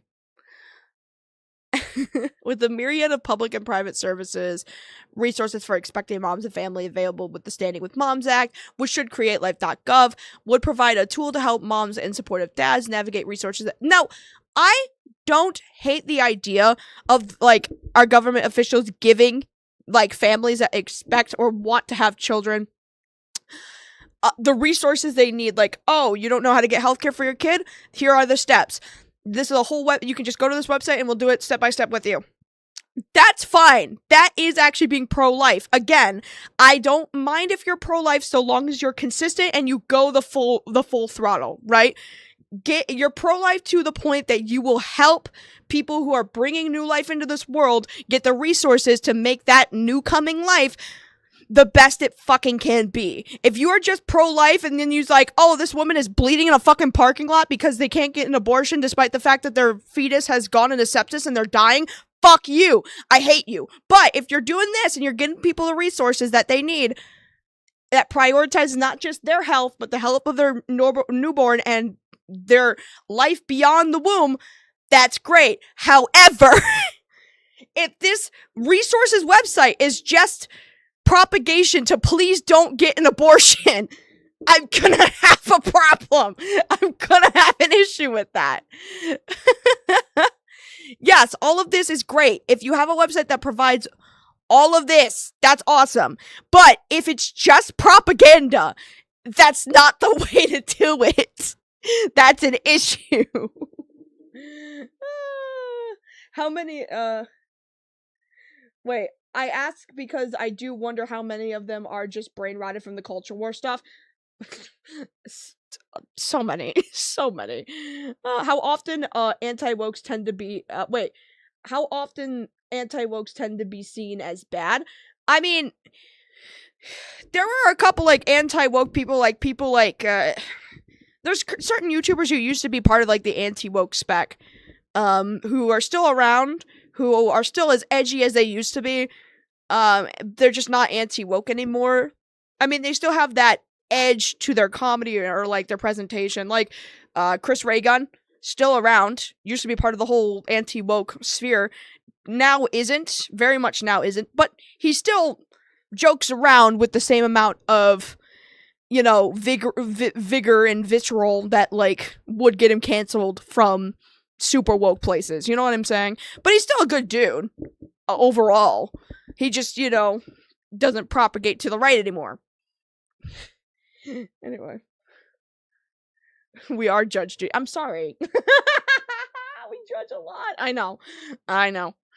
I don't really care about agriculture. I mean, I do care about agriculture. She has animal welfare stances. I've never seen, for a lot of these, I don't often see somebody actually have an animal welfare stance. Mace has been critical of scientific experimentation on animals. Cool. Great. What she describes as a taxpayer-funded animal cruelty. In April of 2024, she introduced legislation to prohibit federal funding for experimentations on dogs and cats. We love that. Protect your furry friends. In May 2024, in response to South Dakota Governor Kristi Noem. Oh, no! Oh, no! Oh, no! The borders are shit! Oh, God damn. Well, actually, more like the border cheerleader. Fuck this bitch, by the way. Admitting to shooting her pet dog. Oh, no. Wait, no. Oh, my God, this is MAGA lady on MAGA lady violence. I need to know this.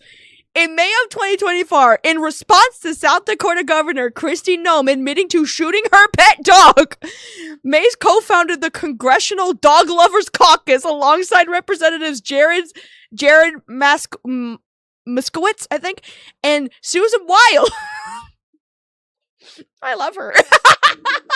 I may disagree with her on literally most things, but that's fucking funny.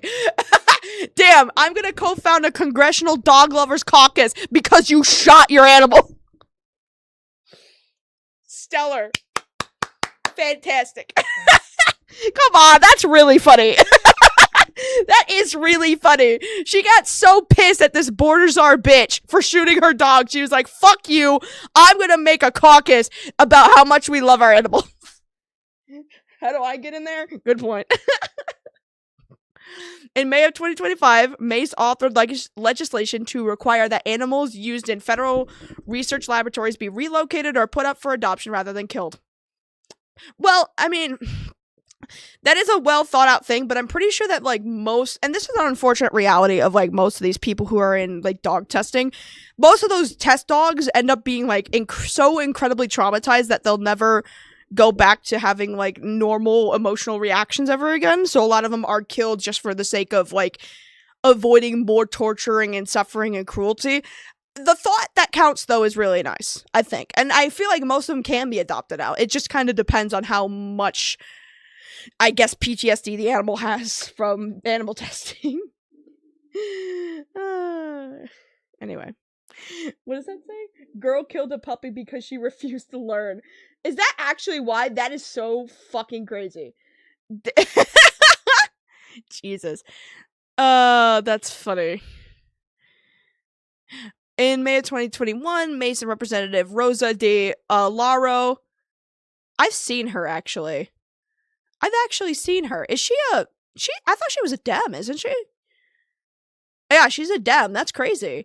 Introduced legislation to ban farming of mink for fur. Oh, citing evidence that mink farming promotes the spread of, what is this? Oh, zoonosis? Zoonotic disease is an infectious disease of humans caused by pathogens that can jump from a non-human vertebrate to a human. Oh, spooky. Scary.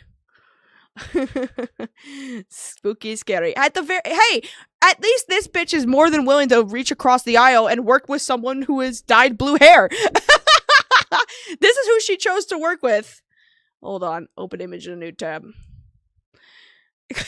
Nancy Mace is willing to work with the blue-haired lips. Oh, man, this woman is interesting. She is fascinating already. Yeah, something about the debt ceiling, blah, blah, blah, blah, blah. Wait, something about Steve Bannon. I have to know about this. On May 31st, 2023, Mace was among 71 House Republicans who voted against the final passage of the Fiscal Responsibility Act of 2023. United States hits its debt ceiling, leading to debt ceiling crisis, part of an ongoing political debate within Congress about federal spending, fiscal responsibility. To raise the debt ceiling. Mace was one of 3 Republican members of the Problem Solvers Caucus who voted against raising the debt ceiling that day. 2 days later, she appeared on Steve Bannon's podcast. Oh, no! Nancy! Nancy, no! Christy, no! Well, actually, you kind of slayed with Christy Nome. That was pretty cunty. I am proud of you. But not Steve Bannon, no! No! Not fucking Jeffrey Epstein's butt buddy, no! 2 days later, she appeared on Steve Bannon's podcast to claim that the American people were spoon-fed a bed of lies. Of course. Of course. Awesome. Fantastic. Stellar. Oh, fucking Nancy Mace. Because I like her hair. It is because I like her hair. She's got more volume in her hair than I do. My hair's a mess. Let's see. During the prelude of the Russian-Ukrainian invasion, Mace wrote an article opposing military intervention into the conflict. In 2025, Mace supported President Donald Trump's proposal to send U.S. troops to take over the Gaza Strip. Awesome! And then remove the Palestinians from the territory. Oh, God! So she is also a Zionist. Shit!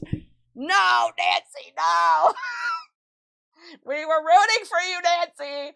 Why? If you're gonna be pro-life, you have to go all the way. That means caring about brown children, too. Nancy, no.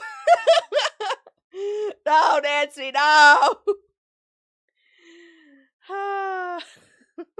We were so close. We were so close.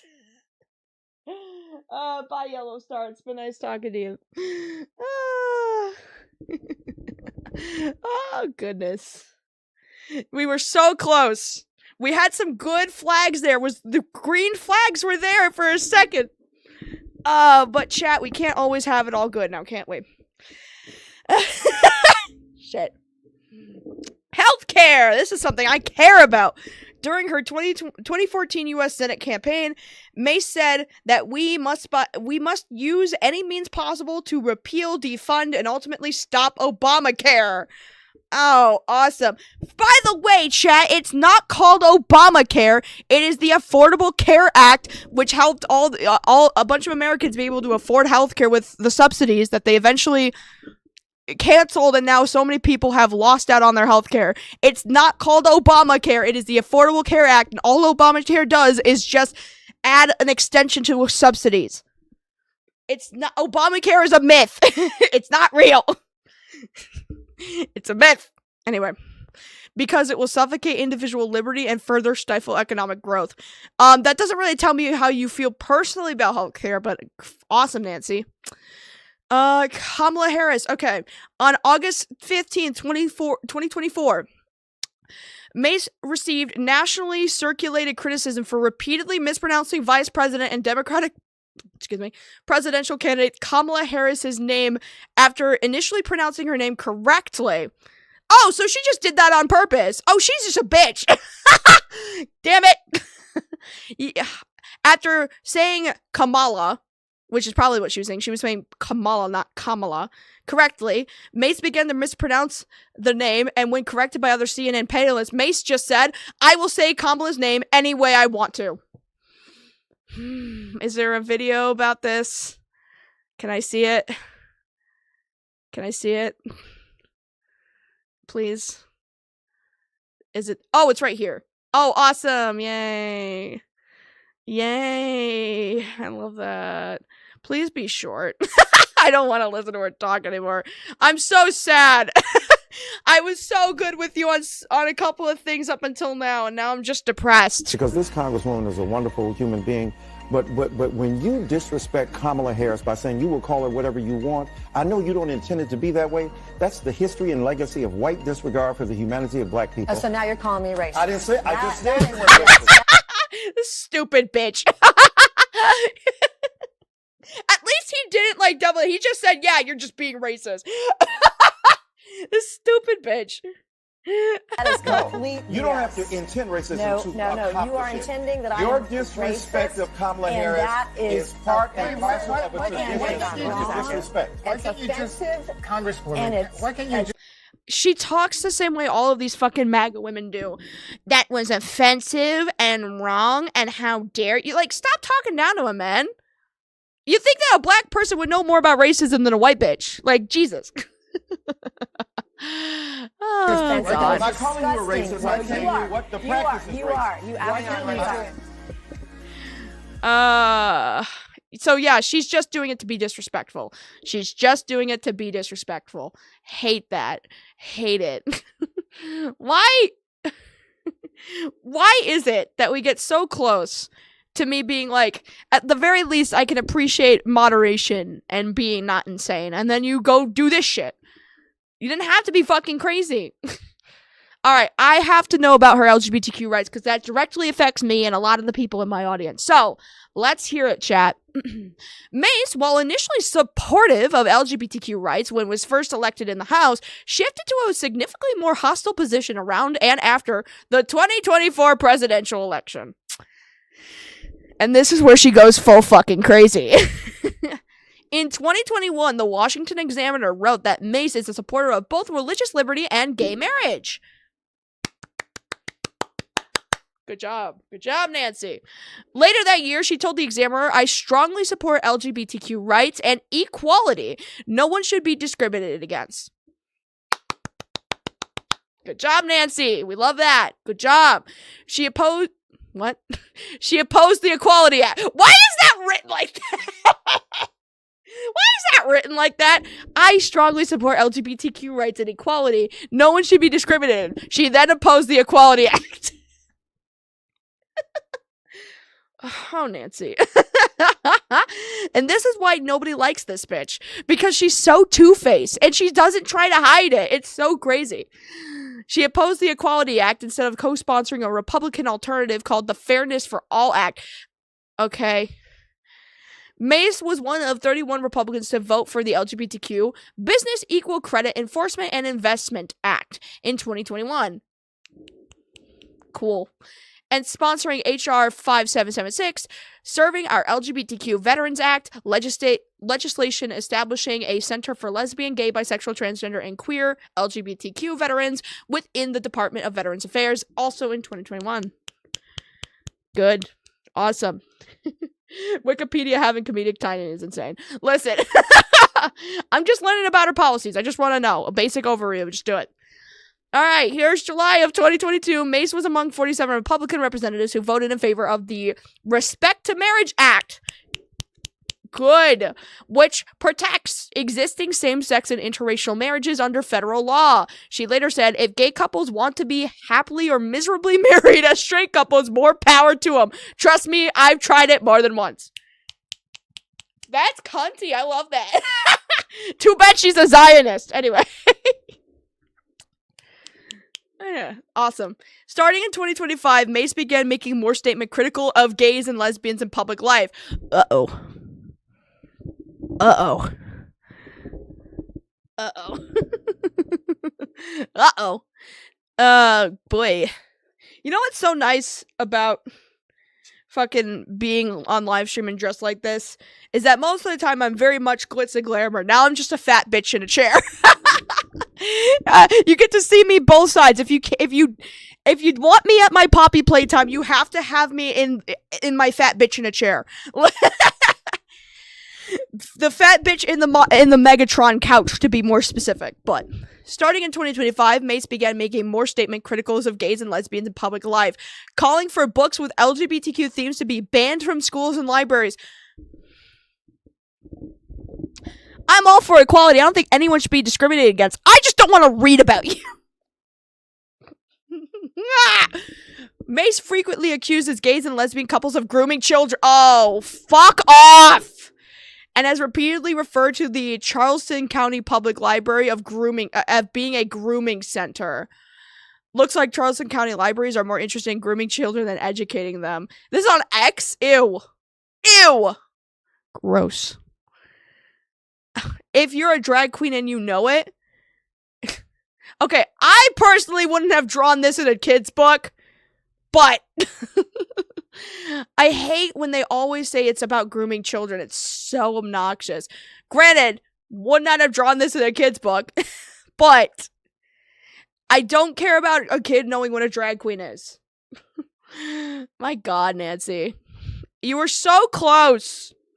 What happened? Starting in 2025, Mace began making more statement-critical... Yeah, I read this.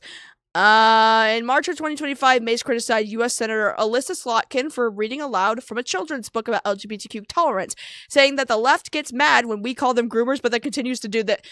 It's reading a fucking book!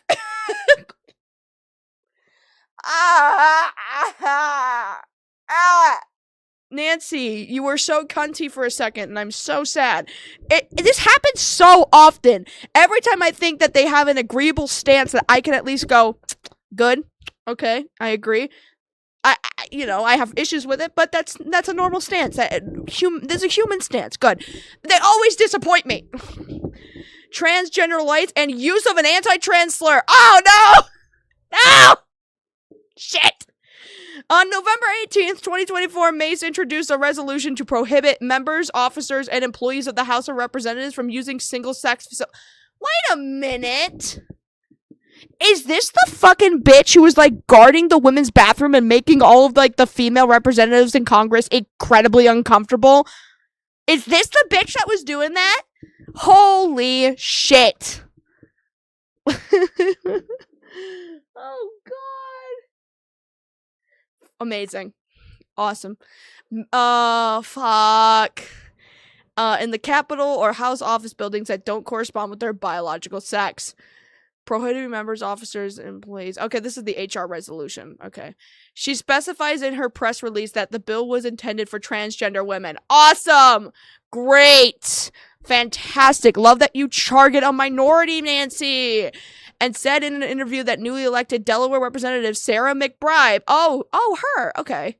Oh, so she just did this to target her specifically. The first openly transgender member of the U.S. Congress was absolutely the target of her bathroom revolution. This stupid bitch, this rude fucking bitch is like, I'm gonna write a resolution specifically to target this one person I work with that I don't like. What a petty fucking bitch. My thing is falling. Oh no! Our table! Broke it! No! Ah! Okay, hold on. I have to fix that. Give me a second, wait. Ow! Oh god! You know what? We'll be right back. We'll be right back.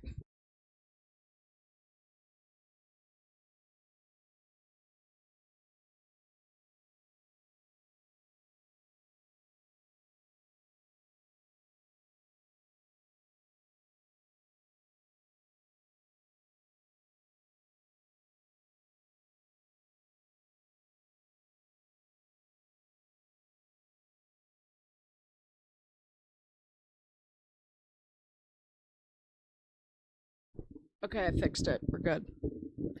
We're good, chat. I fixed it. I may have yassified too close to the sun. Also, I think Elmer fell. Gertrude, sit where Elmer is at. Sit right here. Good bird. Anyway. Yeah, what a bitch!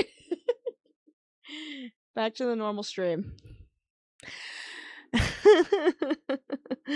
I got too angry. I ripped this thing from its hinges. That's so annoying. So, Nancy Mace described McBride, the first transgender Congress member. Thank you, Echo, with the 99 cent. McBride is a biological man trying to force himself into a woman's space. And as a guy in a skirt, later followed up by this by saying, it's offensive that a man in a skirt thinks that he is my equal. Thank you, Echo, with the 99. I think Echo's currently rewarding the chat right now with their kindness. Thank you, Echo, once again. That is goal. That is goal.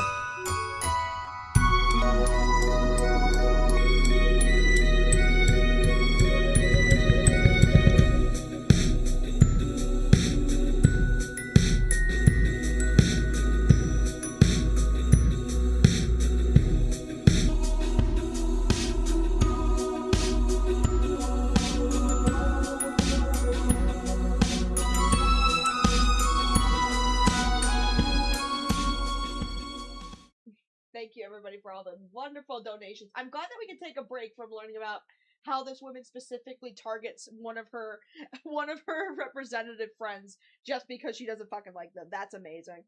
We're going to start up the new one. The new cult contribution goal is now light blue or higher, so that's $2 or higher to start this next goal here. Thank you, Echo, for being so kind as per usual. Anyway, I think we do deserve a bubble break after learning about that absolute bitchery.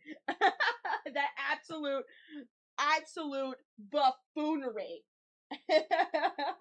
Are we going to Hetalia Heaven? If this is the transition to Hetalia Heaven, then sure. If you want to believe that in your heart of hearts, here you go. My bubble baptism. I might need to get more bubble juice or something, because this isn't as much as it normally is. It's like less than it normally produces. See? Look at that. Honestly, it's kind of a vibe. Imagine me, right?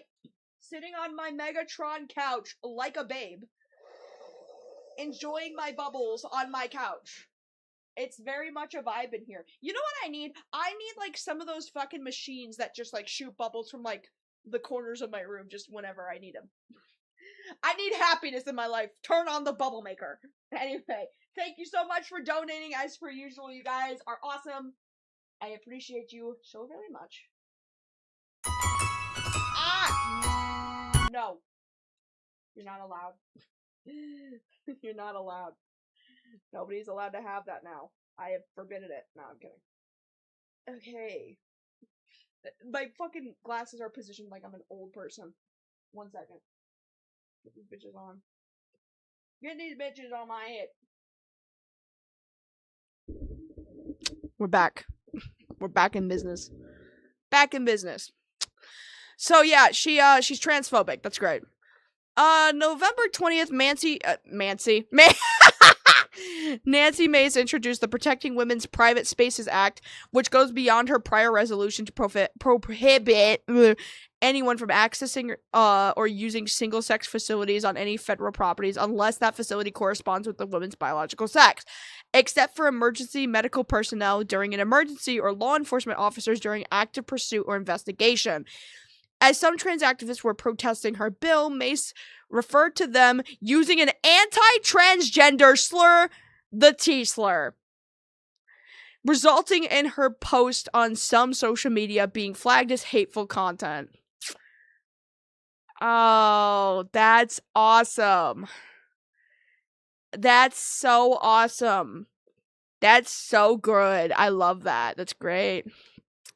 That is like, it's so awesome that we have representatives in Congress who are so professional. Here is the thing. The T-slurs came, they saw, excuse me. Oh, it's just rerouting to it. Well, I didn't want to do that. I was reading it as is. But thanks. Thanks, computer. Get out of here.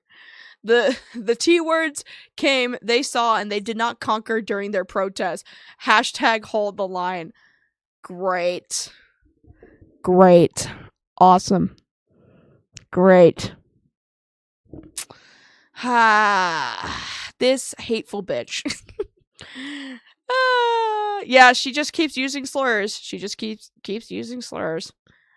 At the Doge subcommittee during a hearing in May 2025, Mace accused Fatima Gross Grace. She's an American lawyer. I've never heard of her, so I apologize if I have not. CEO of the National Women's Law Center of Sexual Grooming, saying, "I didn't come here to play with an ideology hell-bent on erasing women and grooming children." She uses groomers so frivolously, man. It's so crazy. That's what you all are. You're groomers. God, you need... She tosses this word around more than most, like, slop YouTubers do. It's crazy. September 12th, 2025, in the aftermath of the assassination of Charlie Kirk, Mace was without bias, and it sounds like the shooter was a Teesler or pro-T... Awesome. Perfect. Love it. I mean, not love it, but, like... Nancy. Good lord.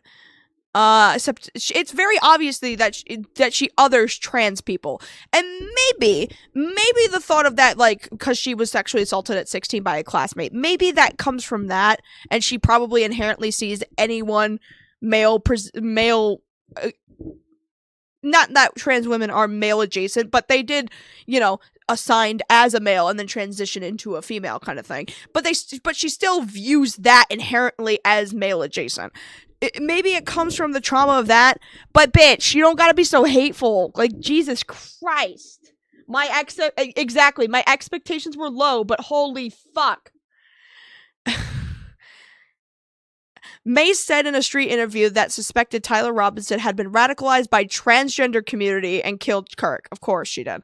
She also said that the transgender people were mentally ill and should be in a straitjacket with a hard steel lock on it.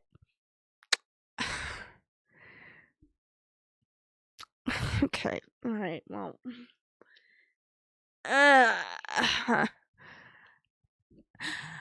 Alright, so this is Donald Trump. Mace worked for Donald Trump's 2016 presidential campaign, but strongly condemned his actions surrounding January 6th. You know what? At this point, considering how hateful you've been to trans people, I'm not even gonna give you that. I'm not even gonna give you that grace. Fuck you. She asserted that Trump's legacy had been wiped out and that he should be held accountable for his actions. She later voted against impeaching him. Dude, it's like, yes, Trump should be held accountable. This was abhorrent. So should we impeach him for this? No. And also in 2024, she endorsed him as the Republican presidential primary, despite the fact that she fucking said that she stands with the Jeffrey Epstein victims, even though he is one of the perpetrators. Echo, don't even worry about it. Echo, you know damn well at this point you're my sugar mama. You don't even need to worry about it. Don't even fucking worry about it. You're just fine. You save your fucking money. Anyway. What about, I want to know at least what she feels about marijuana. If she's okay with marijuana, this might save her. She does believe in space aliens. That's awesome. I love that that's part of her political positions is extraterrestrial life. So awesome. In 2021, Mace introduced the State Reform Act to remove cannabis from controlled substances. Wait, is that a good or a bad thing? I mean, and regulate it similar to alcohol. Oh, it's a good thing. Okay. Yay. She said the bill supports veterans, law enforcement, farmers, businesses, those in serious illness, and it's good for the criminal justice reform. The State's Reform Act takes special care to keep Americans and their children safe while ending federal interference with state cannabis laws. She likes weed, I guess. Yay. Awesome. I love that. Oh, there's a Steve Bannon section. Okay.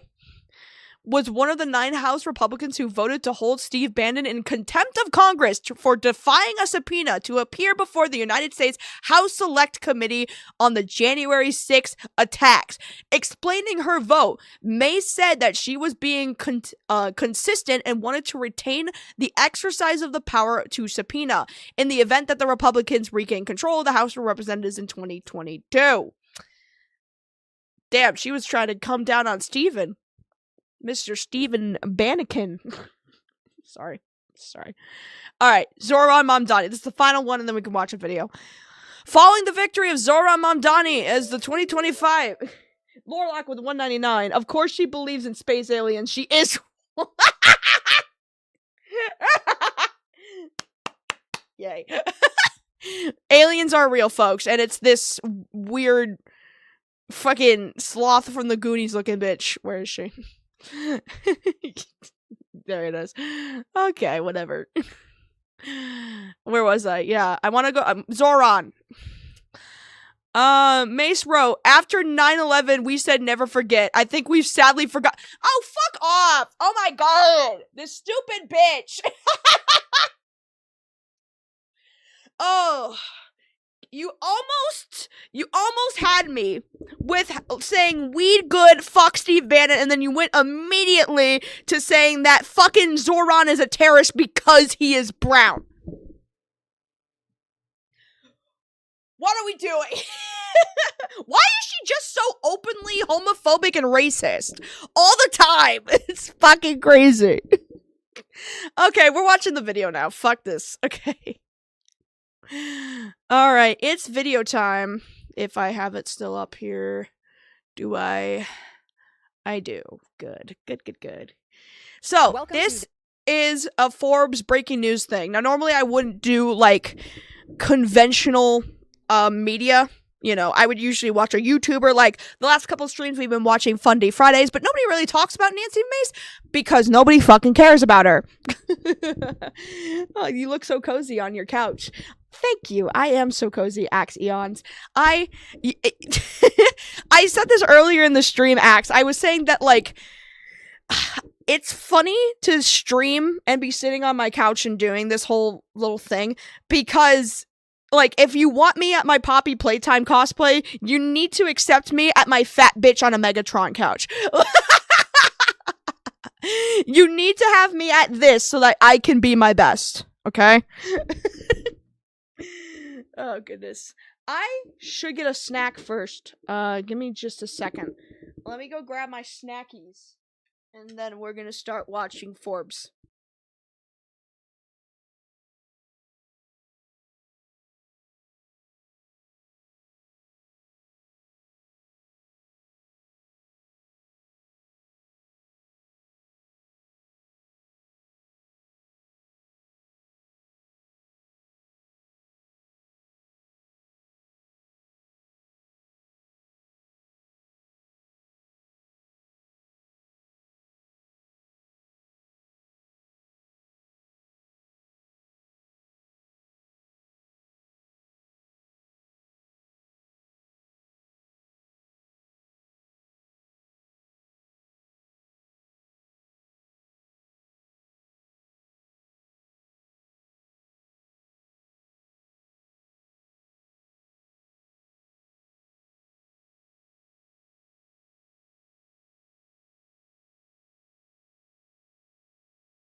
Welcome back. Alright, I got some of these. These are like my favorite snack. These popcorn chips, sweet and salty, pretty good. Also, I think healthier for you? Question mark? I don't know. I don't fucking know. Now, fuck. No, my chips! No! I just wanted to put them up somewhere real quick. Stay. Oh my god. Just put them down here. Listen. The couch is a good idea, but it's a little hard to put things in places. The lazy throne. So true. So true. The Megatron couch is my throne. Alright, listen. Normally, I wouldn't do a coverage on something that's made by conventional media, right? mainstream journalistic news, I would usually just watch a YouTuber because they're an independent researcher who usually does more, has more journalistic integrity than, say, something that's attached to a news organization that has a political bias. Now, will these YouTubers that I watch have a political bias? Obviously, duh. But usually I wouldn't do, when their political bias is known, at least it's not hidden. You know what I mean? I know that the people at Fundy Fridays who I watched a couple of their videos for previous streams, I know their bias. They don't try to really hide it that much, right? This, on the other hand, is a bit of a different scenario. It's a bit of a different thing, right? Because nobody really fucking talks about Nancy Mace because they don't care about her because she's a transphobic piece of work. Can this come? Oh no, this will have to come up like God, wait, is there like it doesn't? Okay. Hi. Anyway, normally I wouldn't do this, is what I'm trying to get at, basically. But because this is the only video that I can find that is a big compilation of, like, her policies and her past and all that, this is what we're watching today. Hopefully, chat, it's not a copyright thing and I'm gonna get fucking blasted off the internet for watching it. But we're gonna try. Chat, make sure to like and subscribe and share the stream. Anyway, here's the stream hub. Let's watch Nancy Mace. Everything you didn't know about her shitty past. I can't wait. Play it on the big screen, why don't ya? Play it on the big screen. This Guy, the show where we spotlight one guy making America worse and explain why they suck. I'm Erin Ryan, host of Crooked Media's Hysteria podcast. And I'm Alyssa Mastromonaco, the other host of Crooked Media's Hysteria podcast. This episode's subject isn't exactly changing the world, but she is certainly doing her best to get attention and is no Even these bitches know that, like, they're like, she ain't changing nothing. Everybody knows that this bitch is a nobody, but whatever. Problem ruining a life or three in order to get it. And while we don't like to reward pathological attention seekers, the abject goofiness of this person combined with her delusionally high political aspirations and atomic messiness calls for it. Yeah, that's right, folks. Another guy who is a woman. Republican South Carolina Congresswoman aspiring Palmetto. Are we sure, though? Are we sure? Listen, she hates trans people so much, I think it would be funny if she got her own transvestigation, okay? Open this goddamn bag of chippies. Hello, Creative Webs. Welcome to the stream. Do you like the Megatron couch? I like the Megatron couch. I think it's fantastic. Anyway. State Governor Nancy Mace. Alyssa, I'm going to put this out there. Nancy Mace is the most chaotic member of Congress. Really? Yeah, more chaotic than 36-year-old You're saying this bitch is more crazy than the bitch who jacked off a dude at a concert? Are you sure? That is a big claim. They better back that up. Grandma Lauren Boebert's Beetlejuice the Musical matinee handjob. More chaotic than Jim Jordan, the alleged sex abuse ignorer who legitimately seems like his brain doesn't work? Today's subject is the most chaotic. Jesus. Nancy Mace is so chaotic that even President Trump, a messy bitch who loves drama, clearly thinks she's too much. Can't wait. Bro. Well, she's too much because she's siding against him against the Epstein files. That's probably why. Anyway. To learn way more about her than I ever This wanted is to so know. comfortable. Nancy Mace was born on December I'm just 4th, a bitch on her 1977, couch. Which makes her a Sagittarius, Eating which makes chips. complete sense. Her dad is Army Brigadier General James Emery Mace, and her mother was a teacher. Daddy Mace, in military terms, is a big fucking deal at the Citadel and was the commandant of cadets between 1997 and 2005. Nancy Mace attended the cadet program and became the first woman to graduate in 1999. I mean, that's kind of like being the first female animator at Disney Studios, and it turns out your dad's Walt Disney. Yeah. Yeah, we were just saying this too. Like, it's like, yes, it's an impressive feat to be the first woman of anything, but when your dad is the head of that same program, is it nepotism? Is it a DEI hire? I would argue that people that don't like her, who are on the far right, like the Nick Fuentes say, would argue both. I'm arguing just the Nepo baby. She's scaring me. You're scaring me. You're scaring me. Anyway. Mace is not the first woman to graduate from the Citadel. According to the website of the Citadel. Oh, LaMayo. It was all a dream. That distinction belongs to Maxine Hudson, who graduated from a teaching certificate program, along with 6 other women in 1970 and passed away in 2022. Nancy. Dude, imagine. Oh, goodness gracious. She's like, I want to be the first, Daddy. Well, give it to me, actually. I'm gonna make myself some shrimp pasta. Dude, I'm gonna be making myself some chicken Alfredo for dinner later. Nancy Mace probably knows that she's not technically the first woman to graduate from the Citadel. She's the first woman to graduate from the cadet program, which... See, look at how normal she is here. Holy shit, $10 here coming from Creative Webs. Thank you so much. We're gonna need some shots. Bro, honestly, get some shots ready. Thank you so much. That is so generous. I only have Gatorade to take a shot of. Yo, should I do it in the cap? Hold on. See if I can get it in there. All right. Cheers. Shots. It feels like I'm a kid trying to take shots of water in a little cup. Thank you for the 10 Creative Webs. That was very generous. And also, thank you for supplying the entirety of our chat with shots. Trust me, with this bitch, we're gonna need them. Anyway, back to it. But do you see how normal she, looks here? Like, this is, a decent-looking person who looks very sophisticated and fornicated? No. Sophisticated. And for the position is what I meant to say. Formidable is what I meant to say, but whatever. Anyway, because I suck at everything. Which is what the school is mostly known for. However, that hasn't stopped her from being the first woman to graduate from the Citadel half of her personality. Her official government website claims this. She also repeated it on X.com. Yeah, look at that! Look! She's got a cute little outfit on and those cool little hats. Isn't that cool? Also, it's very funny watching this that she's saying, I'm the first to graduate. Immediately gets fact-checked by Twitter. The first woman to graduate from the Citadel was Maxine Hudson in 1970. I'm the first woman. Get fact-checked, loser.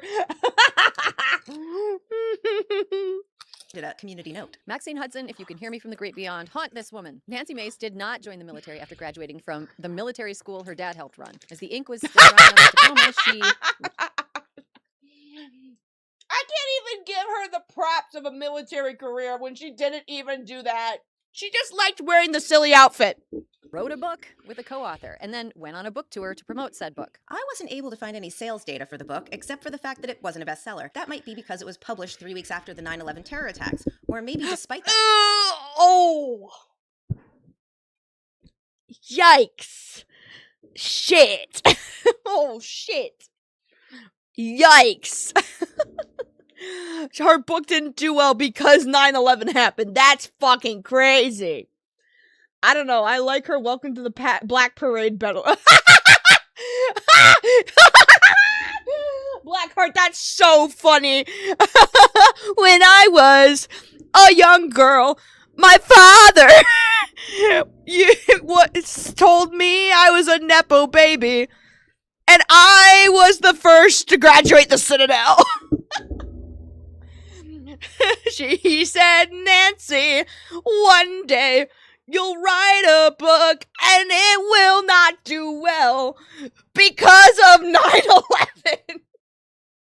I'm sorry that you guys have to listen to me sing. I know. There's no singing capacity here at all. I'm so sorry. Fact. Right after 9/11, America got super weird. In 1999, months after graduating, Mace married one of her fellow Citadel cadets. The marriage lasted a little over 2 years before they were donezo. 2 years later, she married Curtis Jackson, which is confusingly also the legal name of rapper 50 Cent. But Nancy Mace did not, in fact, marry rapper...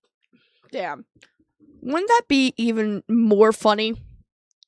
She is a survivor of sexual assault, coming out here saying she supports the Jeffrey Epstein victims. And on top of everything else, she's married to 50 Cent, who is currently going to war with P. Diddy, one of the most prolific sex traffickers in the rap industry. It is the triple threat of sexual violence. 50 Cent just Want to make that clear. She loves to threaten to sue people, so we have to make that clear. Nancy Mace and rapper 50 Cent were never married. Mace went to graduate school for journalism and mass communications, started a communications company, and co-founded a South Carolina news website called Fitz News. She and Jackson had 2 kids born in 2006 and 2009. More on that in a bit. So we mentioned that half of Mace's personality is her Selena Meyer-ass harping on being the first woman to do something. The other half of her personality is desperate histrionics. Which, by the way, even though Nancy Mace isn't the first woman to be declared this fucking guy, she will be the first ever recipient of our Congratulations, Nancy, You Got Attention award. Put it in the bio. Nancy Mace is a chaos muppet. She's one of those shoot for the moon.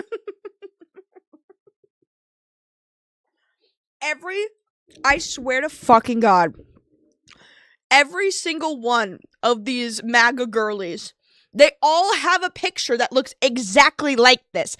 The pierced out lip. Hold on. I'll show you what I'm talking about. Wait. Where are my glasses? Glasses on the nose, first of all. Glasses right on the nose. Looking real stern. And their lips are pierced out in front of their face. Every single one of them.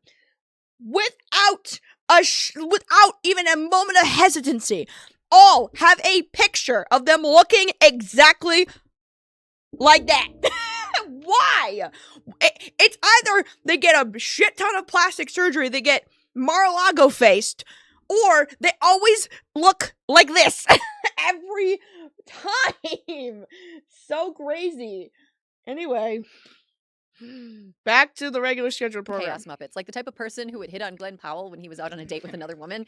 Like 90 to 95% of the time, it doesn't pay off, but when it does... That explains why, when she first threw her hat in the political ring in 2014, she didn't aim low. She tried to run for Senate. She tried to run for Senate against Lindsey fucking Graham, who at the time was running for his seat for a 3rd time. Chutzpah. Mace placed 5th of 7 candidates in the Republican primary, getting a whopping 6% of the vote. But the experience did whet her appetite to keep trying, and try she did. In 2017, she ran in a special election to a less ambitious seat, South Carolina House District 99, after the politician who had held the seat for the previous 22 years was forced to resign after he was indicted on 30 counts of ethics violations. Setting the...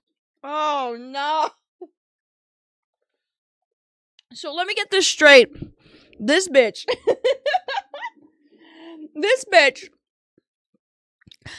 ran for a big seat, lost to Lindsey Graham, went for an even smaller seat, and she did win, but her win came at the price, or at least came at the benefit for her, of her opponent having to step down because he was indicted on 30 counts of crimes. So even in a smaller seat election run, she really only got lucky because whoever she was running up against was already a criminal. If he wasn't a criminal, or he wasn't already, like, previously well-liked, she's fucked either way. Like, nobody would willingly actually vote for her. They only voted for her because it's like, the choices are her, who already lost to Lindsey Graham, or the guy who's committed ethics violations. Pick your poison, America. Bar as low as possible for her. South Carolina politics are bananas. Shortly before the election, video surfaced of Mace playing a drinking game while on the campaign trail as a Trump volunteer in 2016. The game required participants to take a shot and spit it into another person's... What? What? And this was while she was on the campaign trail for Trump. She's playing fucking shot games where she spits in another man's mouth.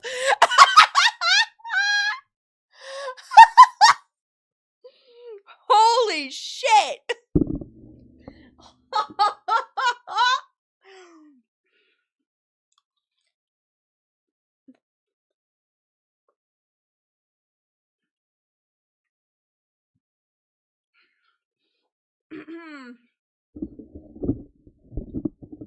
Get over here. Get up. Ladies and gentlemen, if there is ever a video that goes around on the internet of me spitting in another man's mouth, and I'm not getting paid, kill me. Kill me. Back of my head. Shoot me dead. 'Cause I will never. Not unless I get paid a lot of money. I could not. I could never Really, right in front of my shrimp pasta? I'm so sorry. I didn't know. It wasn't on the Wikipedia page. That's so funny. Mouth. Her Democratic opponent characterized the video as a symptom of Mace's immaturity. It didn't matter. In an extremely low turnout special election held on some random day in January, Mace won her first political office. Nancy's time in the South Carolina House was pretty normal. She had some pretty reasonable opinions on bare minimum the bars in hell things, like not shackling incarcerated women when they give birth. Women are people, mothers matter, etc. In 2019... Very good. Very good. As we said, very good. She always wears pure white when she's, like, talking about victimization and women specifically. I think it's a giant fucking ploy, right? I don't think this woman cares, because if she did care about all women, she wouldn't treat trans women like shit. Like, objectively, right? On the floor of the South Carolina House, she announced publicly that she'd been molested at 14 and raped at 16 years old. And because of her experience as a rape survivor, she believed that a ban on abortion matriculating through the state legislature should contain exceptions for rape and incest. Again, like the bar is in hell, but a lot of Republicans still don't clear it. This was the most high... Very true. The bar is in hell. At the very least, she can raise the bar above the hell line. That's not very high, but it's something. High-profile moment in Nancy's career since graduation. Maybe that's when she first got a taste of going viral and has been chasing the dragon ever since. We can only speculate. In 2019, the year before her first congressional run, Mace and her second husband divorced, and Mace took her ex to court to attempt to gain full custody of her 2 kids. According to the website The List, Nancy claimed during the custody battle that her ex-husband was a problem drinker and a bad parent. The judge didn't buy it and gave the 2 joint custody. Not to overexplain. Oh, oof, ooh. Yikes. Holy shit. See, the only problem I have with this video thus far is that they did not censor the kids' faces. I would have done that. Because I understand that their mom is a politician, very public figure. And when you're a politician, sometimes your kids and who they are kind of become a face as well. Like, J.D. Vance, for example, has his kids always on his side. Elon is the same thing with his ex-kid or whatever his name is. I feel like that's wrong, inherently. And it just doesn't come from just being like a personality on the internet. It comes from just basic human dignity that you don't want to put your kids in front of what you do, right? I wouldn't do it as a social media influencer. I wouldn't do it as a politician. If I had a child as a YouTuber, none of you would know about it. None of you would fucking know about it. I would not announce it. I would not post pictures. All you would see is just a cropped of my face for all those 9 months. You would never hear a peep of it. That child, as far as anyone aware, will never happen and will never exist. But even if it did, it will cease to still not exist because no one would know. And that is me just being safe, okay?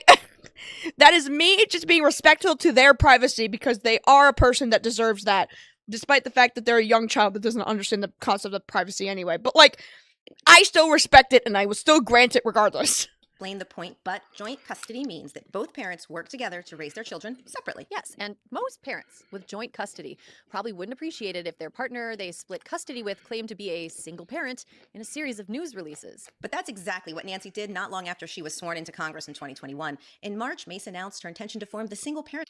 I mean, I don't really care either way. I know that when my parents split, my dad would call himself a single dad, like a single parent. But that's just because he hated my mom. But, like, you know what I mean? But, like, I don't give a shit, really, about if some people get divorced, and even though they're co-parenting, if they still call themselves a single parent. Because that's, like, technically true. Like, they're single, they're not dating anyone, and they still happen to be a parent. So, that doesn't really matter. Caucus. Speaking to a South Carolina outlet at the time, she said, quote, "It was tough enough being a single parent before the pandemic," she added. "I feel the pain. I know the struggle." A few conservative commentators... You're a rich fucking politician. Shut the fuck up. Shut up! Including one of the people she co-founded Fitz News with, were rubbed the wrong way by this little fib, calling it unseemly. One right-wing columnist charged Mace with painting herself as a single mother for, quote, self-aggrandizement and drama. But the dissolution of her second marriage has a happy-ish ending. By December 2024, Curtis had, I guess, forgiven Nancy for trying to destroy his reputation in pursuit of full custody of their children and pretending very publicly that he was not contributing to raising them. She posted this photo to Instagram and Twitter. Kids and their dad took me out for a barbecue for my birthday. 47 never felt so good. Oh, that's kind of nice. I wonder what this restaurant is. Well, I mean, personally, at the very least, she could get along with her exes and her loved ones on that side of the aisle despite the divorce. So good on you, Nancy. With a caption claiming that her ex and kids had taken her out for a barbecue for her birthday. Which prompted one of the most incredible social media comments of all time. That's a lot of beans, you nasty ass bitch. Which That's a lot of beans, you nasty ass bitch. Who had the audacity to say that? Comments of all time. That's a lot. This Kyle. Give me the mouse. Give me. This Kyle guy? Well, I don't know if you guys can see that. Kids and their dad took me out to a barbecue for my 47th birthday. Never felt so good. That's a lot of beans, you nasty ass bitch. Damn, Kyle. Goddamn, Kyle. Jesus. Oh, that's so good. Awesome. A lot of beans, you nasty ass bitch. Which sounds harsh, but by December 2024, Nancy's short but incredibly noisy career earned her a reputation in certain circles as a nasty ass bitch. Let's rewind. Mace was sworn in on January 3rd, 2021, which was 3 days before the January 6th insurrection, which, in addition to being... Oh, wow. 3 days before the biggest the biggest thing to ever happen in governmental uprising history as of this current whatever. She's sworn in and immediately this happens. I could not imagine. That's crazy. History was a great opportunity for Nancy to get a lot of attention. According to one staffer who spoke with the Washington Post, Nancy's original idea for getting attention on January 6th was to get out amongst the riot and get punched in the face. But what? Whoa. Mace was so angry at Trump during the Jan 6, 2021 attack on the U.S. Capitol that she discussed with aides the prospect of confronting the rioters so she could get punched and become the face of anti-Trump Republicans. Holy fucking shit! I mean, that sounds very manufactured, but like, I can't believe that she was so upset about the whole Jan 6 thing. She was willing to get punched in the face for it. That's actually crazy. The original idea for getting attention on January 6th was to get out amongst the riot and get punched in the face. But she abandoned that plan in favor of method acting, Daniel Day-Lewis style, the role of angry January 6th survivor. As one of the few Republicans willing to call out Trump over the riot, Mace was all over. Wait, was she there?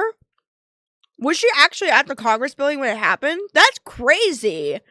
Damn, she gets elected and 3 days later, she's fucking part of a fucking overturning riot thing. That is actually crazy. Over the news in the days after, saying that any accomplishments that the outgoing president had achieved during his first term were, quote, wiped out by the assault on the Capitol. She commented that Trump should never hold office again, that Republicans should start over, find a new voice, and hold Trump accountable. But once... You know what? You may be a crazy bitch, but at least when I can agree with a crazy bitch, I appreciate the rarities in which a crazy bitch says something somewhat reasonable. You know what I mean? That stopped getting her booked on TV, and it was clear she could get more attention by taking on Democrats than by taking on Donald Trump. She swung wildly in the other direction by claiming that New York Democrat Alexandria Ocasio-Cortez was a liar. AOC had claimed... Of course. They all go after AOC because they have nothing better to do.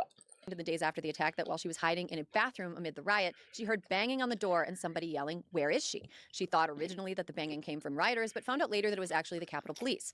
Mace inserted herself into the discourse, tweeting, "I'm 2 doors down from AOC and no insurrectionists stormed our hallway." So AOC had never claimed that insurrectionists had stormed their hallway. AOC clocked Nancy right away, tweeting, "You're contradicting your own account to attack me for Fox News clicks. It's honestly pretty sad to see you turn around like this and throw other people under the bus. Thought you'd be better." Then... I mean, you thought she would be better.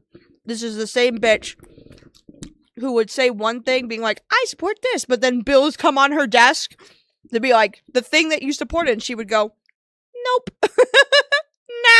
Nah. Even the Wikipedia page knew that.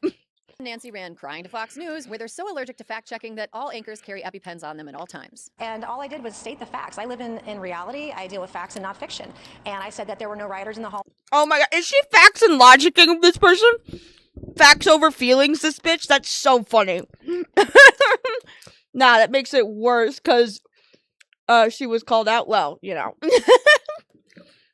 you know, whatever. Always with canon. I'm 2 doors down from you. And she lost it today. She doesn't deal in reality. She hasn't been doing that today. I think it's really important that we take members to task when they're not being honest with the American people. This division is hurting our country. Fox News made a meal out of this, comparing AOC to Jussie Smollett, even giving the false narrative that Jesus Christ. Dude. This was an attack on, like, the House of Representatives, like, the actual house where they all work. I mean, everyone was at least affected by it if they worked that day. Jesus Christ. AOC had lied. Its own hashtag. This must have been intoxicating to Mace, whose viral dick riding would only intensify with time. Congratulations, Nancy. You got attention. This was only the beginning of Mace pissing everyone off. Mace went on to vote against Trump's second impeachment, which pissed off people who hoped she actually meant what she'd said about January 6th being bad. Absolutely. I clocked that too. Absolutely. Yes, January 6th was the worst thing that ever happened. Donald Trump should be held accountable. Okay, then impeach him for it. No. Stupid. But then she voted in favor of holding Steve Bannon in contempt of Congress for ignoring a subpoena, which pissed off people who thought she was all in for sticking to the Democrats. That's some 5-dimensional political chess right there. Keep them guessing in a way that makes you seem untrustworthy to unstable. That's the Nancy Mace way. Meanwhile, Nancy Mace's staff was leaking embarrassing stories about her poor leadership and bizarre behavior like a sip. Oh. Am I gonna get Republican on Republican girly violence? I want to see it. Please, I want to see it. Like how she distributed a ridiculous staff handbook that staff says she'd obviously written herself. The handbook called for her to be made into a national Nancy figure, which for some reason never caught on with the population at large. I wonder why. Her office was a revolving door. Huh? Did she write her version of the Trump Bible? What the fuck? What are we talking? What are we talking about? What are we talking about? Everybody left with a bad taste in their mouths. And between November 1st, 2023 and February 5th, 2024, her entire staff turned over. Mace has dismissed all of these reports as conspiracies and fake news, implying both publicly and privately that former staff are only saying these things because they're plotting against her. Here's a leadership. Of course. It's never because of her poor management or because she's a shitty person. Never because of that. It's all a grand conspiracy. Guys, the next time that anything bad happens to the channel where I get canceled, I'm calling it a grand conspiracy. I'm going to ignore all of the evidence. I'm going to see how far it goes. It's going to be a social experiment. Tip. When you're the one constantly at the center of drama, the common denominator is you. You are the drama. Who the fuck said? Jenny. Toxic Republican Yuri? Absolutely not. What is wrong with you? While she had a bad reputation among former staffers and the people who cared about the former staffers' mental health, a lot of people in the media fell for the "I'm not like the other Republicans, I'm a cool Republican" act Nancy Mace was putting on at the time. She made appearances on Real Time with Bill Maher, The Daily Show when Charlemagne was guest hosting, which has aged like a potato salad left in the sun, ABC's This Week, PBS NewsHour, and Meet the Press. So, again, this is what I was talking about when I was saying, like, in terms of, like, politics and, like, the debate bro culture. It's all about sound clips. It's all about whatever. But there's another part of it I forgot to mention. It's all about getting on a talk show now. Politics have not become campaigning, stating your beliefs, putting together a website. I mean, some of those, it still do it because it's kind of part of the job. What is more important, what people care about most, is seeing those little 5-minute segments of very long interviews in a news station. That's most of your campaigning right there. It's not about making sure people know what you believe in. It's about whether or not you can get invited onto these news places and, like, make your case about why your side of the aisle isn't as bad as the other side. That's all it really is. Meet the photogenic surface and semi-normal ability to banter. The whole time she was getting more and more comfortable letting her freak flag fly. No better way to see that in action than with her demented crusade against trans people. Yeah, let's talk about that. So, oh, God! Career, Mace was like a lot of self-styled rational Republicans, trying to have her cake and eat it too when it came to the rights and personhood of LGBTQ people. She voted for gay marriage twice as a member of the South Carolina House of Representatives. Which we love. As recently as 2023, she was claiming to be pro-trans, although she said that she didn't think gender-affirming care should be available to trans youth. Well, I'm pro-transgender rights. I'm pro-LGBTQ. Again, the bar for Republicans is in hell, but she was at least acting like she was going to clear it. Like I said, she used to be like a classic classical Republican, you know, small government, like the small government Republicans that claim to have existed at one point. But then she went full MAGA and she went insane. However, by late 2024, Mace had, surprise, surprise, gone full J.K. Rowling on trans issues, fixating on... Oh, this video, I remember this one. Oh my god.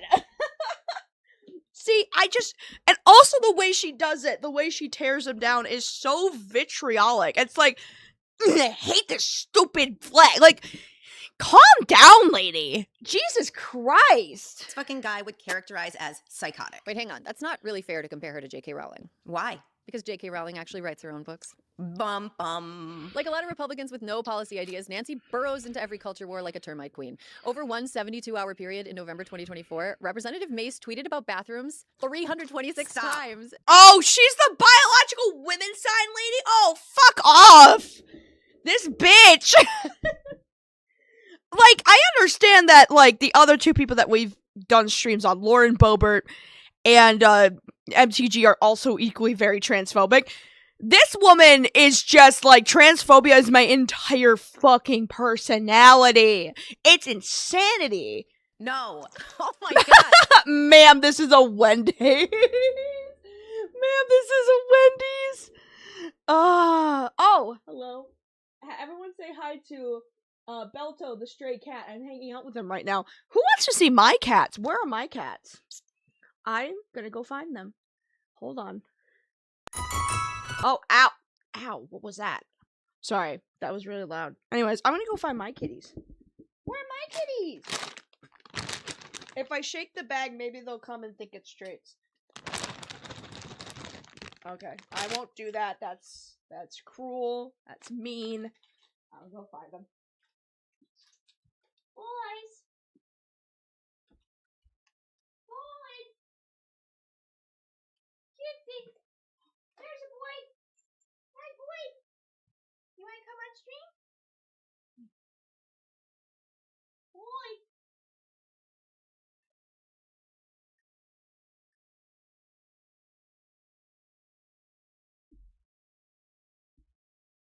Okay. It's okay.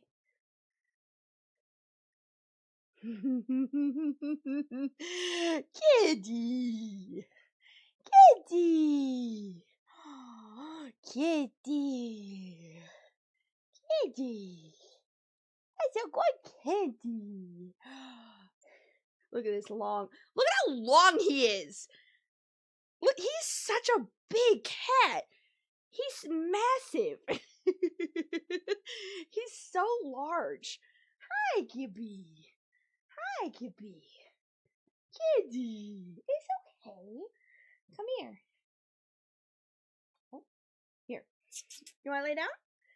Come here, Bubba's. No? Come here. Bubba, come here. Come here. Where are you going? Bye-bye. Yes, it's the baby. That's a good boy. He's a big, long boy. Anyways, back to the stream. Lady, she also introduced a resolution that would ban trans members of Congress and staffers from using bathrooms that match their gender identity. This was all targeted. It's so annoying because there's only one person who is a transgender person in Congress. Like, it's like, I'm going to make this resolution that, like, any person who is trans that's elected in Congress can't use a bathroom. And it's like, there's only one person that would directly affect. It's like, you're doing that on purpose to target another person because you suck. At one trans Congress member, Delaware's Sarah McBride, who was elected weeks earlier but hadn't yet taken office. Mace went further still, introducing legislation that would ban trans people from using bathrooms matching their gender identity from all federal buildings, including schools that receive federal funding. This was all under the auspices of keeping women and girls safe from trans women. Completely having a normal one, Mace went further during this period, shooting that sweet, sweet attention directly into her veins by using a slur in reference to trans people in Congress, in meetings, wherever. Here's a clip of her using an anti-trans slur with an attendee of a talk she gave at the University of South Carolina. So I would like to apologize. Is that is derogatory? And second of all, is trans derogatory to you? No. Yeah. Of course the Tranny. Yeah. Tranny. Oh my god, she's such a bitch. And not in like an endearing bitch kind of way. She's so rude. Yeah, I'm asking you to please not use this slur. Let me use it to you several times. Clearly, you're affected by this. It's like if someone's like, hey, can you stop saying the N-word? And someone's just like, I'm just gonna keep calling you it then. Like, so rude. She's disgusting. Like, it's so... Grow the fuck up. Like, she is so ill. All right, Alyssa, riddle me this. If trans women are so threatening that their mere presence in a women's restroom puts the safety of women and girls at risk, they're just them being in that room, then it's probably not a great idea to yell a slur about them into a microphone over and over, right? Think so. Or are trans women only magically dangerous when they're in a women's restroom? If trans women were actually a threat to women like Nancy Mace would have already gotten her ass beat like several times over. Congratulations, Nancy. You got attention. I love these women. I mean, I'm usually not one to usually do a Forbes thing, but this is actually kind of funny. Peppered apoplectics about what room penises are and aren't allowed to enter. It's starting to lose its effect, though. Lately, she's been beta testing a new genre of tiresome outrage baiting, hating immigrants. On a TV appearance, oh, of course! Oh, God! One of my favorite things to watch on YouTube these days are the court hearings, where illegals are in court and ICE shows up to drag them out of court and deport them. I can think of nothing more American today than keeping our streets safer by getting those violent criminals out of the United States of America, and we all have Donald J. Trump to thank for it. I mean, that's a ghoul. What a fucking ghoul. These people are attending their court hearings for legalization of their status, following the law, and she's like, I'm so happy that Donald J. Trump, Donald Jessica Trump, is getting these fucking monsters, these criminals who are following correct court proceedings out of our country. Fuck off. Nancy playing all of the greatest hits out there. Literally doing every single talking point it takes to get attention. So fucking pathetic. A man doesn't need to throw on a dress to be a creep. A man just is a creep. Exactly. This is so stupid. What a bitch. Foolish thing to say, but how obviously she's attempting to go viral here is just tedious. She also went for a ride along with ICE and was briefly called Ice Barbie before she was eclipsed by real Ice Barbie, Homeland Security Secretary Kristi Noem. That must really check. My favorite rivalry is Kristi Noem v. Nancy Mace. Seriously. Of course she's pro-ICE. Fuck her even more then. Up Nancy's ass. On one of her crusades for virality, Nancy claimed that Charleston County was unleashing a veritable flood of undocumented migrants who were also criminals onto the streets, and that Charleston County Sheriff Kristen Graziano was to blame. Here's Graziano fact-checking Mace. Nancy Mace is full of Yes, correct. Oh, that's great. The peanut M&Ms have returned. We are reaching levels of petty that I need the peanut M&Ms. Ice Barbie is wild. Dude. She is. Fair. Graziano, by the way, was the first openly gay sheriff to serve Charleston County. When she got elected, she unseated a male sheriff who had held the office since 1988 and had advocated for more, like, human rights forward approaches to policing. Wow, putting on my thinking cap about why Nancy Mace would want to try to put her thumb on the scale in this re-election campaign. Representative Mace seems to be missing the part of her brain that understands when she's the one who looks stupid. She's the I'm not owned as I slowly shrink into the size of a corn cob tweet in action. The chairperson of the Congressional Corn Cobbers Caucus for sure. There's a great example from earlier in 2025. In the video, a resident of South Carolina's 1st District named Eli Murray Quick approaches Mace in an Ulta store and asks her when she's going to hold some public town halls. Nancy Mace goes rip shit, ending the encounter by telling him to fuck off. Here, let's watch. You're gonna host a real town hall for the people. Did you miss the 15 I had last year? That wasn't the town. When are you gonna host one this year? I've already had one, and we'll have a dozen more. The town hall you hosted this year was not a town hall. It was a town hall, and I do them every year. Every year. You want to keep Are going? you gonna do any more this year? Keep going. Are you gonna do? I'm asking if you're gonna have any more town halls this year. You that you're going to this year or not? So I'm on the left. Absolutely crazy. I'm absolutely Get out of my face. You're insane. Now, I'm gonna be honest. I don't like this sort of, like, shaky cam confrontation, clearly being not aggressive, but being condescending kind of thing, and thinking like you're owning someone. Like, it's just, it's for me, it's a little immature. Like, if you want to ask her a genuine question, don't put on a condescending, like, you're just fucking kind of thing. So, you know, and also just, like, don't record them in general to try to get a epic ownage clip kind of thing. But at the same time, fuck this bitch. Fuck this bitch. Ice Barbie, it automatically makes me hate you. I'm sorry. You're insane. You're gonna be voted out so fast this year. I can't wait for you to go into the dirt. You're a disgrace to the state. That's what you are. What's happening at the bottom of her jeans. Damn! 2004 is happening. Yes, it is indeed. Going full Karen is not the same thing as being brave, because when it comes to hearing and addressing the needs of her constituents, Nancy Mace is kind of chicken shit. In early 2025, a group of Mace's constituents formed the Low County Accountability Project. The project included South Carolinians who were bummed that their elected representative was spending her time chasing cheap headlines and tweeting rather than actually serving the people. The project organized a town hall. Yes! Yes! But Mace RSVP'd no to the March event, writing, "I will not be attending. We're staying away because it's not safe, and we refuse to be bullied by individuals who are threatening me, my employees, my constituents, and my family." Maybe stop. I'm so upset that my elected congressperson is too busy tweeting on Elon Musk's Twitter than actually doing her fucking job. Can you please come to this conversation, come to the table so that we can discuss our criticisms of you and the fact that you are so Twitter-brained and obsessed with social media that you can't do your position? No, you're clearly threatening me and my family. Shut the fuck up, bitch! These white woman tears are embarrassing. Stop yelling slurs. According to a local South Carolina NBC affiliate, the event was to be held in the Mount Pleasant Town Hall complex, which requires people to pass through metal detectors in order to enter. In addition, police officers were there. Chicken shit. Even though Mace didn't show up, 200 of her constituents did and aired their complaints about their Do your job. Voters voiced frustrations after Nancy Mace declined a town hall invite. Yes, Nancy, it would be really... I keep saying Mancy. Just keep squishing our names together. It's so funny. Nancy, please do your job instead of just trying to go viral on fucking Elon Musk's Twitter. Representative seeming preoccupation with her own level of fame over the needs of the people who elected her. Mace responded by releasing a hilariously filtered video slamming her own constituents. Wait a minute! What? Chat! I don't know if you can see that. Do you see this? Why is there a picture of Ronald Reagan, like, giving a speech, I guess, at a college, or his graduation photo or something? Why does she have just a random picture of Ronald Reagan on her desk behind her? Is that it looks like Ronald Reagan. What is happening? This bitch is crazy. Calling them deranged town hall fakers who were nasty, ugly, and hateful. Oh my god. What on earth? Are you roasting the people who are trying to vote for you? And it's not even like a good roast, but whatever. Mace's office claimed that the congressperson would be... I know that you all voted for me, and I know you're really upset that I won't do my job, and I'm too focused on getting viral on Twitter. But y'all are ugly.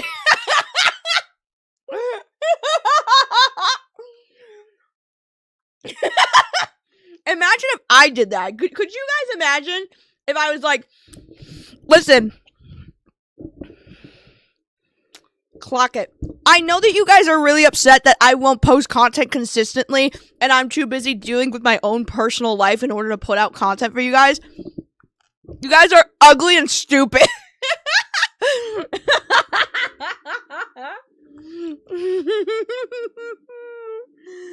Oh god. Also, it looks like he's wearing a dress. It does! Like, what is that? What the fuck? This is so silly. Attending, quote, legitimate in-person town halls, but spent the next several months not doing that. On April 8th, she held a telephone town hall without letting anybody know that it was going to happen or advertising it anywhere. Under public pressure, she finally held an in-person town hall on April 23rd, but she held it in a gated community called Data Island that the public literally could not access. A Change.org petition urging Mace to make herself more available characterized the event as a fundraiser.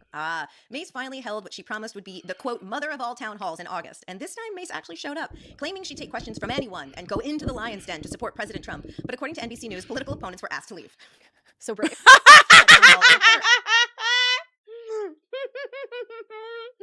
Oh, so she just created her own fucking echo chamber.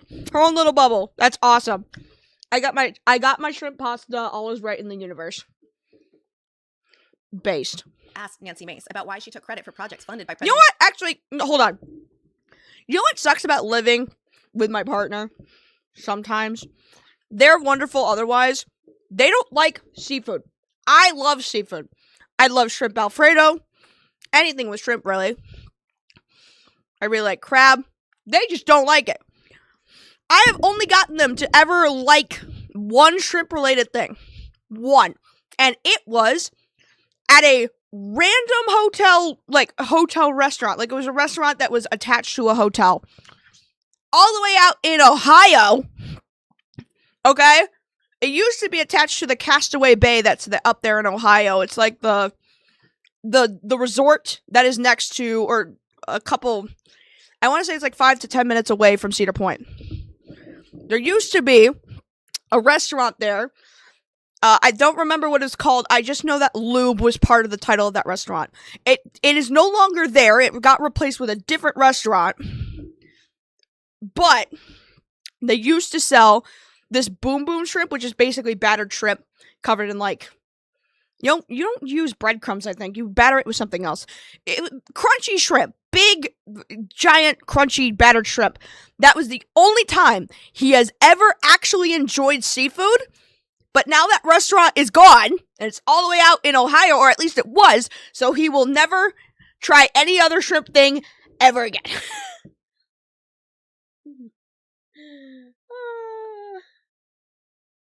Seafood is so yummy. It really is.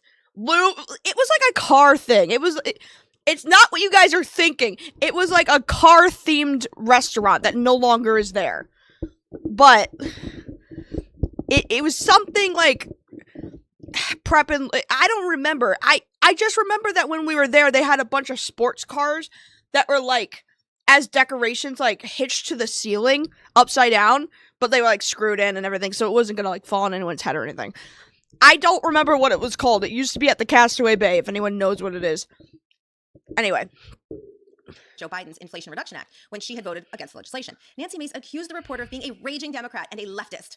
One of the accomplishments, things you were touting was the I-5 26 interchange. That funding came from the Inflation Reduction Act, which you voted against. Right. Is that an accomplishment? Is that something you can tout? No, absolutely. I mean, absolutely I can tout that. It's literally our job to make sure that our states get the appropriations that they need when the money is assigned and spent. And grant funding. Anybody, even when they vote against it. I vote against almost every spending bill I've ever had before me because of the wasteful spending. That's literally part of the job of being a member of Congress. So maybe you're confused. Okay. You're very confused. And you're a raging Democrat. So raging. Of course. Anybody who has even a slightly hard question for me must be a raging Democrat. Dude, she's like massively immature for her age. She's 50 goddamn years old, almost. And this is how she fucking acts. It's crazy. Leftist with that kind of questioning. The first female president of this country is going to be a conservative woman, not some liberal like you. Oh my god.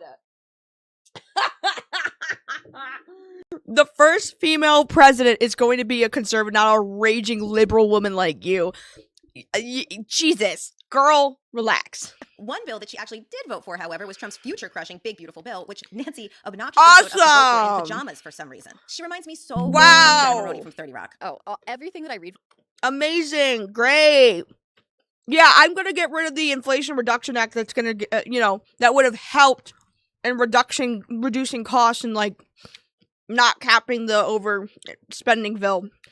I will support the Big Beautiful Bill, which has put us in even more debt, though. Awesome. Great. And I'm going to do it in my pajamas. Now the couch makes sense now. Oh my god. This whole thing just came full circle. Now the couch, now the robe, now the coziness makes sense now. I am channeling my inner Nancy Mace. In a public statement, I read in Jane Krakowski's voice. I've noticed that when Nancy Mace is losing an argument or on the cusp of being called out for her lies, she falls back on either accusing the other person of being an evil Democrat or appeals to one of her cherished victim statuses, like as a woman, as a mother, and in a way that makes me feel kind of gross. As a rape victim, yeah. Like during a 2024 appearance opposite George Stephanopoulos, the host pressed her on her vociferous support of Trump despite the fact that he had such a long rap sheet of sexual assault allegations. Exactly. As a rape survivor, I care about the Jeffrey Epstein thing. Oh, Trump, great guy. Great guy. What about him being an adjudicated rapist? What about that? Huh? Never heard of it. Anyway. Including a civil lawsuit wherein he was declared to have raped writer E. Jean Carroll. Stephanopoulos asked how she squared her own life experiences with her support for a sex monster, and Mace said, quote, "I'm not going to sit here on your show and be asked a question meant to shame me about another potential rape victim. I'm not going to do that." She went on, "I find it offensive that as a rape victim you're trying to shame me for my political choices." Because she can't. Because she fucking can't. Because she can't. It's because she can't. She won't answer it because she can't. Because having to answer it means that she will have to confront the fact that as a survivor, she's siding with the perpetrators. She's siding with the monsters that hurt her, that not only just hurt her, but hurt so many women like her. If she has to confront it, she'll have to confront that she supported monsters. That's why she can't do it. So, just to be clear, she's the one. She's the one who chose to make being a survivor of rape part of the story that she tells publicly about herself. A story that has won her a lot of attention. What is this? What the fuck is this A shirt? What? First of all, this shirt looks very custom. It looks like that she took duct tape or electrical tape and just taped an A in front of her this white t-shirt. Everything she does is performative. It's for a fucking news article headline. It's not because she's taking this job seriously at all. So I'm not sure how asking someone to square that with slobbering all over an adjudicated rapist politician constitutes shaming. Like, that's such a desperate reach, no? Congratulations, Nancy. You got attention. Speaking of desperate, a Wired article from 2025 claimed that Nancy Mace fancies herself a bit of a self-taught coder, bragging to her staff on a daily basis that she's a computer whiz. One way that her tech... That's not what she went to college for, though. It's not what she went to. Anarchy? That was supposed to be an anarchy thing? I hope not. That's so fucking dumb. The Scarlet Letter? Probably. Still, though. Cringe. savviness was put to use was, according to the article, creating burner accounts and little bot armies to promote and spread pro-Nancy Mace material on the internet. Staff are also little bot armies. What? Can I hear that again? Can I hear little bot armies again? I want to hear it. Daily basis that she's a computer whiz. One way that her tech savviness was put to use was, according to the article, creating burner accounts and little bot armies to promote and spread pro-Nancy Mace material on the internet. Wow. Oh my god. Doesn't making bot accounts to, like, boost your relevant... Is that against the TOS thing? Maybe it would be for, like, Reddit. I don't know what it would be for, like, other websites, but... That's so funny. Yeah, I don't have any support from my base because I told them all they were ugly and stupid, so I'm just going to create bots to artificially inflate my ego. Internet. Staff are also instructed to make extra burner accounts for themselves and defend Mace online. So if you see a lot of mean comments under this video, nice try, Nancy. Nice try, Nancy. She makes her staff defend her on Twitter. Who has the worst Twitter addiction? Her or Jordan fucking Peterson? Holy shit. This is so funny. Wait, I'm gonna put it up for a fucking poll. Hold on. Oh, of course. Of course it's gonna open over here. Chat. My beautiful chat. We're starting a poll. We're starting a poll.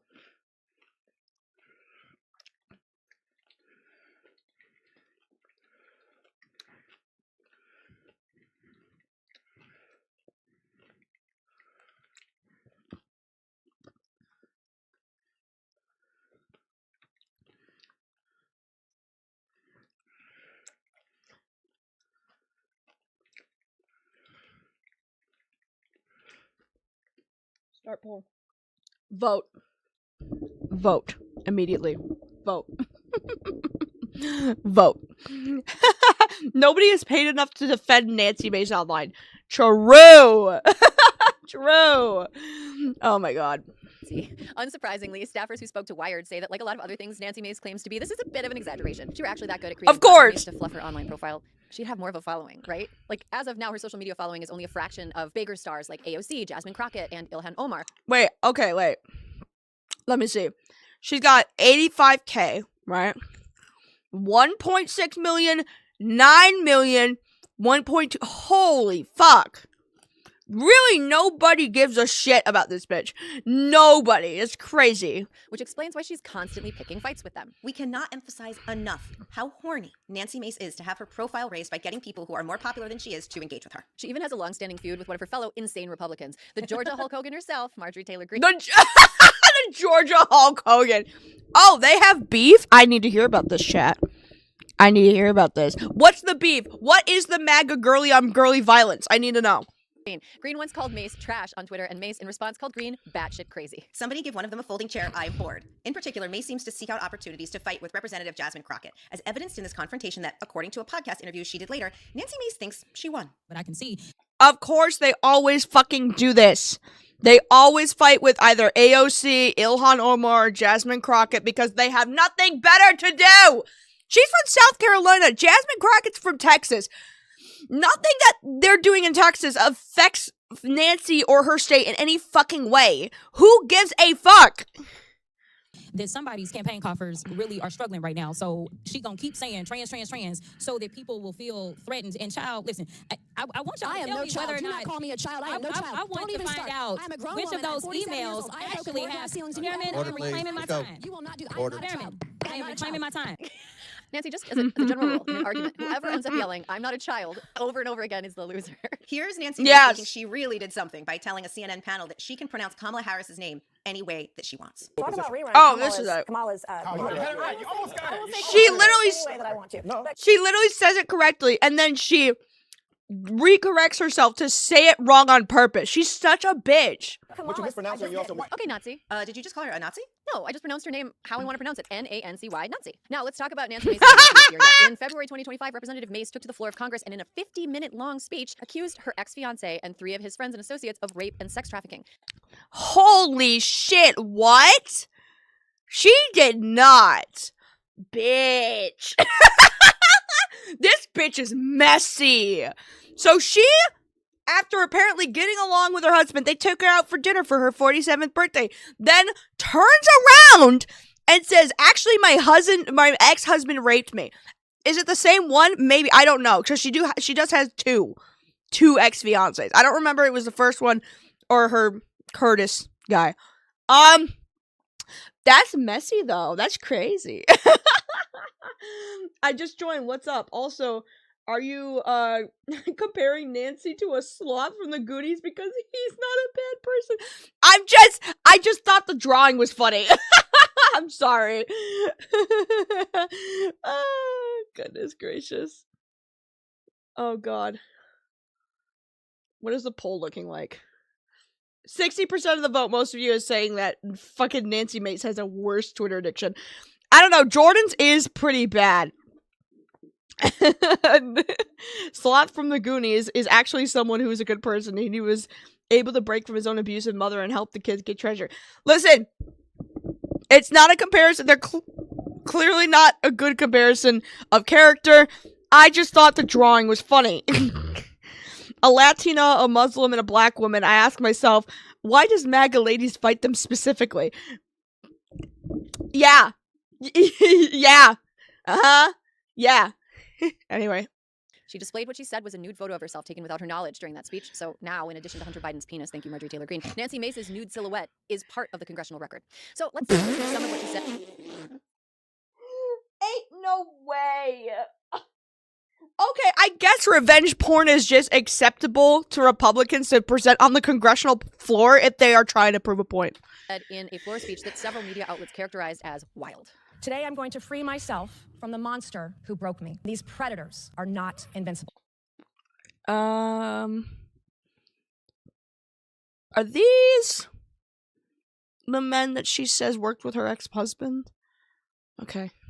One of the first videos I saw was of a woman. She was incapacitated and she was being raped. I saw another video of another woman. She was slender and she had long brown hair. I zoomed in on the video and that woman was me. This monster stole my body. On my last night with Patrick Bryant, he physically assaulted me. Imagine how many victims there truly are of this cobble of rapists, this cobble of sex traffickers, this cobble of peeping Toms. Whew. Mace also accused Alan Wilson, the Attorney General of South Carolina, of brushing her aside when she went to authorities with proof implicating the men in some pretty horrifying crimes. So here's the thing about those accusations, though. She has not publicly produced any evidence of what she's accusing the men of actually happened. She claims that she has evidence and metadata. She's accessed her ex's phone legally, but she hasn't shared any of that evidence publicly either. And South Carolina Attorney General Alan Wilson, who I probably would not like as a person, and I can't believe I'm standing up for him, but Wilson says that he had never even heard of this case before he was called about the speech by reporters. And all the men she's accused of these things say that they are not true.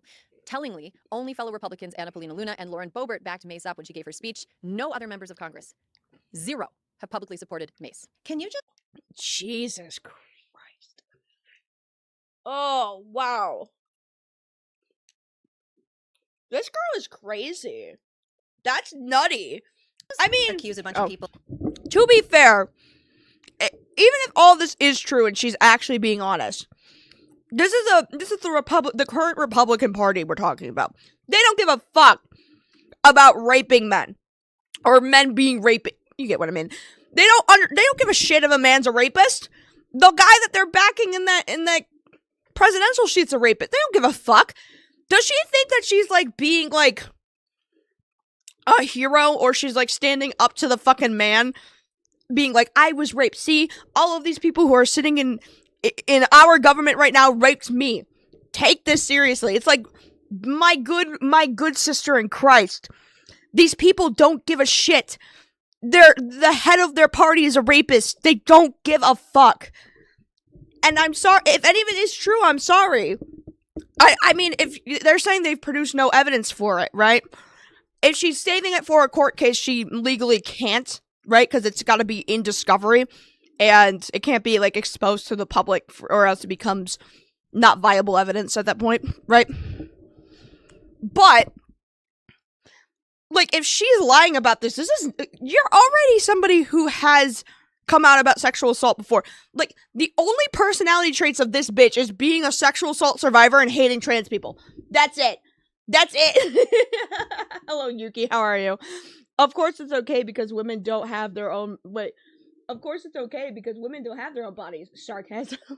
Of rape without evidence and get away with it? Well, it's complicated. You kind of can if you're a congressperson. See, according to the speech and debate Right. clause of the Constitution and some legal precedent, what legislators say on the floor of Congress in the course of their legislative duties is legally shielded from claims of slander and libel. So it could be that Nancy was using the speech and debate clause as a get out of slander free card. Oh yeah, it's a Scooby-Doo villain level scheme if that's the case. But that's what a lawsuit filed in March by Brian Musgrave, one of the men she implicated, claims. The lawsuit argues that Mace's speech isn't covered by the speech and debate clause because it wasn't in the official context of her official duties, and somebody sent a copy of it to reporters in advance of its delivery, and during the speech she made a poster with the word predators on it and the men's names and faces on it. Then she took a picture of herself alongside the predators poster, and then she tweeted a picture. Whoa, what the fuck? Yeah, the suit also alleges that Mace was working in tandem with 5 Jane and John Does, who were co-conspirators who aided and abetted Mace. Mace has filed a lawsuit of her own against another man she accused of... I'm gonna be so fucking for real, right? I'm gonna be so fucking honest. I feel like, and I hope this doesn't come across as rude. She needs to focus on her own personal healing from whatever has happened to her in the past, whether that was grooming at 14, being raped at 16, this, if it is true. She needs to take that to therapy and stop being a congresswoman. I'm being dead serious. I'm not just saying that anyone who's been through that cannot hold a governmental position, but when you're constantly using that as, like, a way to push a campaign, it proves that, like, you haven't done the healing to put that aside to do your job. I am not saying that Nancy Mace shouldn't be a congresswoman because she's a rape survivor. That's fucked up. I'm saying that she cannot do her job without making that her entire talking point. And when that is all that you're talking about and that's all you're fucking doing, a lot of people are going to stop taking you seriously after a while because it seems like you're it seems like you're like a one-trick pony. You're a one-issue, like, vote at that point. And I agree it's a very important issue. However, when you're doing performative shit like this, because that's all you focus on, when your voters might have voted for you for different reasons beside that, but you will only focus on this one thing that they didn't vote for you for, you're gonna lose people. And that's not because your issue with rape and sexual assault isn't important. It's because you were there to do a very specific job. Not to just be a perpetual anti-grooming activist. You know what I mean? And I hope that doesn't come across as, like, rude or dismissive. I'm just saying that, like, this woman needs therapy. She needs to be in a therapy's office, not in Congress, you know? Sex crimes during that speech for calling her a liar. Forget National Nancy, let's call her Messy Mace. Yeah, like, we're not here to make a judgment on the veracity of Mace's claims. There is an investigation into them by law enforcement in South Carolina, although nobody's been charged, and it's been almost a year since the investigation started. But let's just, for a second, assume that what Mace said during her speech was true. Would it actually help victims of a rape ring to have a member of Congress make a speech like that while an investigation was ongoing? Wouldn't that kind of mess things up for investigators? Right, also, like, how does Nancy Mace getting publicity for herself play into this? And here's where it gets even stranger. Yeah. It feels like she's only doing it for herself. Like, she says that there were other girls who were raped alongside her, but, like, just making that grandiose gesture saying that it wasn't just me, there's other people involved. What if they're not ready to tell that story yet? I get that she doesn't name them by name, but, like, the idea that this is a whole sex trafficking ring being exposed by one person, and it's an ongoing case that she's just openly making a speech on to look virtuous, it doesn't actually help the people who were hurt, especially when they're not all collectively doing it together. It's just based on the word of one singular person. It's like, what the fuck are we doing? During the discovery process, a South Carolina political operative named Wesley Donahue was subpoenaed and deposed under oath, which means that he did not want to be there and that he could get in trouble, real trouble, if what he said was a lie. The deposition is wild. Like, if what Donahue says is true, then Nancy Mace is a New York Magazine profile-level scammer. If what he says is false, then Donahue is a cut-level scammer. Either way, someone's telling some pretty big lies. Yeah, the deposition reads like if Tupac's hit him up were delivered reluctantly. In it, Donahue, a longtime friend of both Mace and her then fiancé Patrick Bryant, who was one of the 4 men she accused of sex crimes, says that Mace approached him in November. So Patrick Bryant was the person she's accusing of? Huh, interesting. How many exes has this woman had? Good lord. 2023 with a few still photos that she said she'd taken after breaking into Patrick's phone.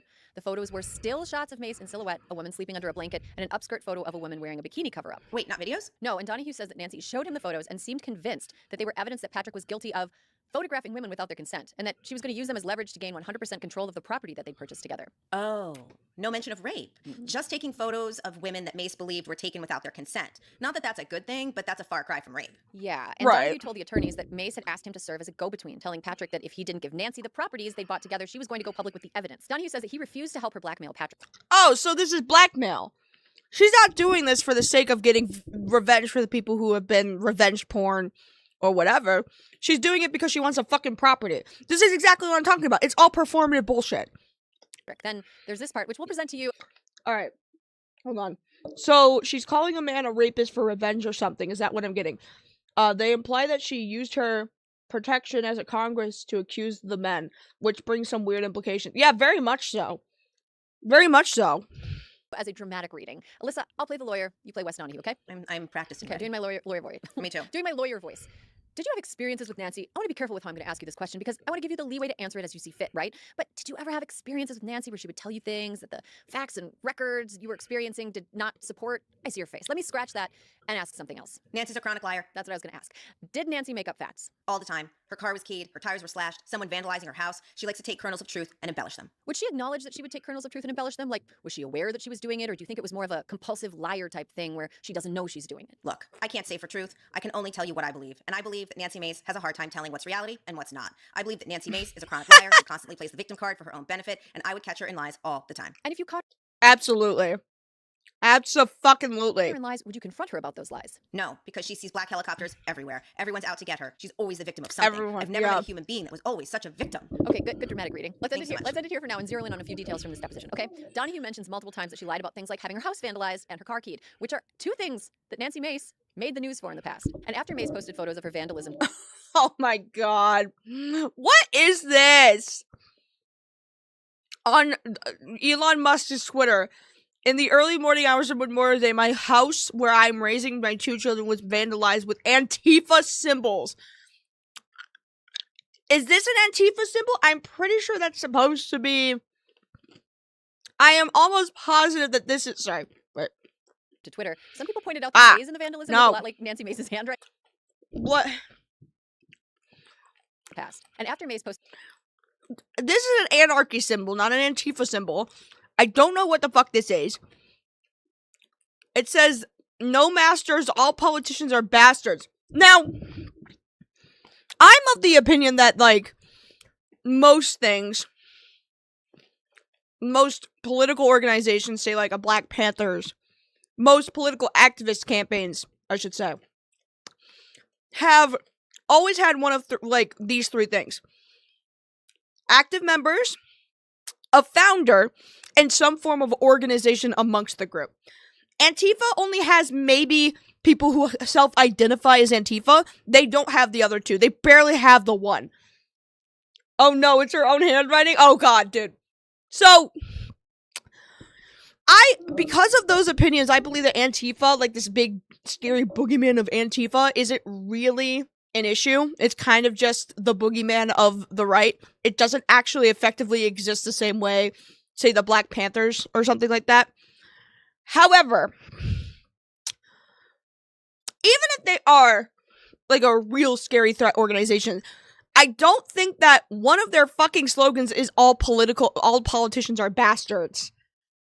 Like, what the fuck is that? What are you talking about? Photos of her vandalism to Twitter. Some people pointed out that the A's in the Thank goodness they took 100% to avoid the house paint. Ma'am, your handwriting is readily available on the internet. Whoever the mysterious cursing anarchists were, They used upside down U's to dot their I. Oh my god. Dude. It looked a lot like Nancy Mace's handwriting. Yikes. And that the vandalism was all done in parts of the house and sidewalk that could be easily power washed. To this day, there have been no arrests in the mysterious case of who vandalized Nancy Mace's house. How does this woman not have cameras? Mace also claimed back when she was a candidate for Congress in 2020 that someone had carved "fuck you" into her car door. It made the local news. That case also remains unsolved. And the incident Donahue could be referring to when he references somebody hurting her could be the encounter Mace had with foster youth activist James McIntyre in December 2024, after a House reception celebrating the 25th anniversary of the Foster Care Independence Act of 1999. Eyewitnesses say that McIntyre shook Mace's hand and said that trans youth deserve advocacy. According to a report published by the website Them, Mace then left, but a staffer later returned and asked McIntyre what he'd said to Mace. Later still, McIntyre got arrested. Meanwhile, Nancy Mace was posting, claiming that a pro-trans man... I was physically accosted at the Capitol tonight by a pro-trans man? What does that mean? Also, why does she censor trans? It's... Okay. One new brace for my wrist, and some ice for my arm, it'll heal just fine. The Capitol Police arrested the guy. Your trans violence and threats of my life will only make me double down. Hurt her arm so badly that she needed to wear a wrist brace. She claimed that she was physically accosted and that trans violence and threats on my life will only make me double down. FAFO. Mace even went so far as to claim that her deadly handshake situation was an example of what the left does to women. Then she tried to fundraise off the incident, saying that she needed money to fight trans mob threats. Another fundraising text. Why would she need money? She's a politician. Go do your job and get paid. What the fuck? Why do you gotta fucking... Why does a politician who was already in office need to crowdfund when she already has a job? Good lord. Claimed that a pro-trans man chose violence and threats, costing me an injured wrist. The mob is coming for me, she added. McIntyre was taken into custody by police, but charges against him were dropped because there was no assault. It seems that Nancy just made it up. Her fucking craziness aside, I'd wear a hat that said trans mob. Congratulations, Nancy, you got attention. But Alyssa, here's the kicker. The next day she shows up to work wearing an arm sling. Wearing an She said, oh, I just need a cast on it and a little bit of ice. Comes into work with a sling? Are you kidding? What a fucking dramatic she's all in the running for, like, most dramatic person. She should have been a fucking drama club kid. Jesus Christ. Arm brace to work the next day is some Lifetime movie Act 3 shit. But back to the deposition. Donahue tells the attorney that he fears retribution from Mace because she's been psychotically vindictive in the past. He says that during the 2024 campaign, she dug up some dirt on the son of a political opponent and leaked it to the press, and then asked Donahue to somehow utilize the press report in her campaign. She is so trite. Holy shit. So this whole Mace mess gets even stickier when she announced in August that she's running for governor of South Carolina. And I hope, because she's pro-ice and she's a fucking... because she's a pro-ice, didn't get to be Ice Barbie, but whatever. And because she is an insane person, I hope that campaign falls flat on its fucking face. One of her main opponents, Alan Wilson, the Attorney General of South Carolina, who she's been trashing with dubious claims about his efficacy left and right. Oh, by the way, clout demon Nancy Mace is trying to have her name in the Musgraves lawsuit replaced with the words, the United States. Which means that she's claiming that all of this was in the context of her congressional duties. And not just a retribution campaign against an ex after an acrimonious breakup that started when she broke into his phone and found a dating app on there. It also means she thinks she shouldn't have to pay for her own legal representation. The taxpayers should. Despite the fact that it seems like Mace could be in very big trouble when all the dust settles here, she's been on a bit of a publicity tour. Could anything stop a Nancy Mace publicity tour, making stops on conservative podcasts like PDB podcast where she played all the hits? She claimed that Brian Musgrave's lawsuit involved a phony deposition from West Donahue. Somehow it is a conspiracy against her yet again, and that South Carolina AG Alan Wilson was a Nepo baby because his father had been in Congress. You cannot accuse anyone of being a fucking Nepo baby when you graduated from a high honors military college because your dad was the head of the fucking college. Do not be coming out here calling anyone a fucking Nepo baby when you are the queen of Nepo babies. Bitch. It's pretty rich coming from somebody who got famous for graduating from a program her daddy was in charge of. Okay, then exactly. I'm not. There. I need the feds to come in and take over our state. Aaron, she is just disturbingly insane. Let's not lose sight of Nancy's biggest prize, the man who is the direct path between her and godlike amounts of attention, Donald Trump. Their relationship is a bit, how should we say, arm's length. That's because I believe that Donald Trump can smell the crazy on Nancy Mace, just like a lot of people who have crossed paths with Nancy Mace. Although Mace had been a diehard Trumper since 2016, she fucked that all up when she said all those mean things about the January 6th insurrectionists. Now, we know Trump loves each and every January 6th insurrectionist more than he loves all but one of his children. Ivanka? Of course. Okay. Nancy tried to imply that she and Trump were cool again by shooting this weird ex-girlfriend coded video in front of Trump Tower. Hey everyone, Congresswoman Nancy Mace here.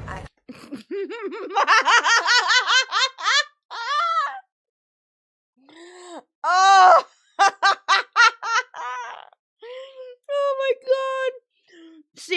and Daddy Trump are cool. Here's me taking a crazy fucking video in public in front of Trump Tower. Dude. Oh, shit. She really does come across as like a scorned bitch. Ex-girlfriend, motherfucker. That's so funny, though. She is hilarious. I love her. I'm in front of Trump Tower today, and I remember in 2015 when President Trump announced his run. I was one of his earliest supporters. It's me, Nancy Mace, standing across the street from a guy who's mad at me. Aaron, I thought that was going to be a little comedy video, and she was just going to get run over by a city bike. This and her post-January 6th condemnation media tour led to Trump supporting Mace's primary opponent in 2022, and he started calling her all kinds of names in a drag that we have to respect. In the 1st Congressional District, you have another horrendous rhino known as Crazy Nancy Mace. 2 years ago, she begged for my even he hates her. That's nuts. And she pledged to be America first all the way. She's going to be, I'm going to be America first. Instead, the first thing Nancy Mace did when she got to Washington was start attacking Republicans and hold a fundraiser for wacky Liz Cheney. Right after hearing I was going to endorse a really wonderful person, a different candidate, she went to New York and stood in front of the magnificent Trump Tower. Has anyone ever heard of Trump Tower? And did a commercial. Has anyone ever heard of Trump Tower? As if this is a new thing. That's crazy. He doesn't even like her. That's nuts. My whole thing is coming apart. Get it out of here. Anyway, that's so funny. That's so fucking funny. Trump doesn't even like her. Good lord. How are you that crazy? Like, Marjorie Taylor Greene was just as insane, but he had her back up until she said, hey, release the Epstein files. Like, Nancy was just crazy all around, dude. Like, he was even like, before 2024. That's crazy. Insinuating that I was endorsing her. She's standing all the way in front of Trump Tower in New York. I'm saying, can you believe this? It was untruthful, just like everything else she does. He's got her clocked. He knows. You know what I mean? Like, he's figured it out. Look, when he's right, he's right. Eventually, the two established a sort of uneasy peace. Trump endorsed her via social media in 2024 after all that smoke he had. Oh, never mind. Nancy never mind. Yelled slurs and clapped gleefully like a trained seal along with Trump's fascism. This is the only video I can find where Trump and Mace physically appear together. Note that he doesn't get close to her or even let her have access to a microphone. Pretty pathetic stuff. Nancy Mace. Where's Nancy? Here's something. Oh, are you a believer in what we're doing, Nancy? Nancy takes it on right from the start, right? Would you like to say something? Would you like? Yes, but she supports survivors of rape, right? Right? Awesome. Awesome. Great. To say we're doing the right thing? Good. Good. Thank you very much. Thank you, Nancy. Couldn't hear a damn thing. Couldn't hear a damn thing she fucking said. Probably because it wasn't important because nobody cares. Nancy Mace posted this to her official YouTube page, by the way. Oh, I know. And despite how reluctant Trump seems to be in the same room at the same time as Nancy Mace, she's calling herself Donald Trump in high heels, and Trump's voice narrates one of her campaign ads. But Nancy should probably check herself because she recently voted in committee to have the Jeffrey Epstein files released with victims' names redacted. And that's not a move that will make Daddy Trump happy if he's in there as much as people are saying. Careful, Nancy. In summation, your topper was correct. She is the most chaotic. She beats Marge. She beats Boebert. She beats them all. There is. I still don't really agree, but that was funny. Oh boy, chat. All we have left is Laura Loomer, and then I'm done. Oh, goodness gracious. Well, thank you guys for being here. Thank you guys for joining me on the Megatron couch. It's been fun. I hope you guys enjoy the fun little setup. I don't know if it's going to be like this for the next stream. All this is probably going to come down. But, thank you regardless. That was funny. I am so happy that you guys are here. I cannot wait for the Laura Loomer stream. I'm going to show you a really funny video for that stream. Excuse me. Good lord. I've got the hiccups now. That's great. I've been laughing so much. It's so good. In conclusion, I wasn't sure. I think his name is Alan Wilson, is the person who is running against Nancy Mace for 2026. If you live in South Carolina, vote for Alan Wilson. This whole stream was just to endorse some other random candidate from a state I don't even live in. I think a lot of where Nancy comes from is her own personal traumas, you know, being groomed and then assaulted when she was a teenager, and she's kind of never let that go, right? And that's probably where the origination of like all of her craziness comes from. But I think the contradictory side of her personality comes from the fact that she cares way more about the attention she got from being a victim than she did, you know, what comes from the advocacy of that. She's somebody who was assaulted, but it's very much giving like Courtney Pete, where it's like, I will claim to be an expert in assault and an expert of being a survivor and call myself a survivor constantly, but it's all for the sake of like owning someone or getting attention or whatever it may be, right? It's never for the benefit of anyone but herself, which is why she's constantly doing all these stunts on Twitter, why she's constantly trying to get on like newscasts, why she's trying to constantly get the attention of Donald Trump, the sex-abusing rapist.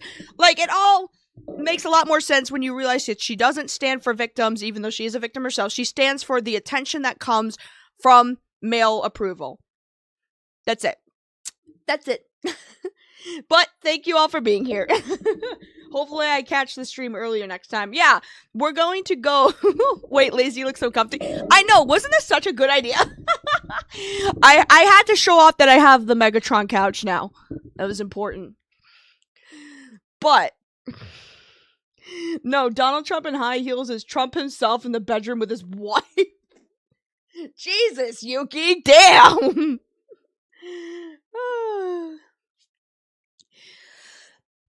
Excuse me. Anyway, thanks for all being here. Thank you for joining me on the Megatron couch.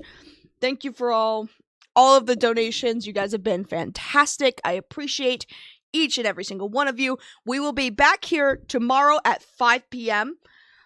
to talk about Laura Loomer, and then I am going to go back in my hole and rest.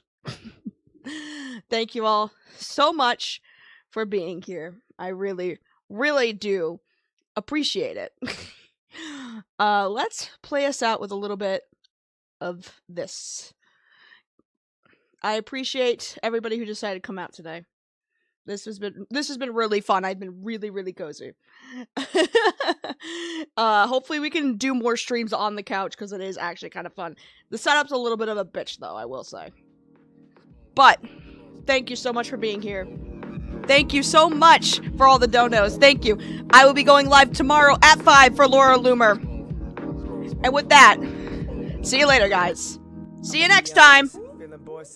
I'ma be on it. Can't afford what I eat, so I down and dash. When I hit a fucking car or crash, cause I drive a Toyota 01. Fuck around, find her in a ditch when I'm done. Surround sound, yeah, I fucking wish, cause my plug's always holding my funds. You know I make it dad thankful that I'm not their son. Yeah, I'm looking bummy, but you know I fold my money, and I swear they cop a giggle cause I'm funny. Michigan, I hate the snow, as toxicity goes. I'm not one to leave a honey's nose running. Yeah, I ain't talk much, that don't mean I don't try. Cause when I speak my mind, I'm afraid you'll say bye. But I know you understand me, please stand by me. Don't listen too closely when my feelings go awry. If you ain't gonna listen, turn on the ignition and just drive, drive. If you're gonna be like this, you can mind your own business and not mind mine, mine.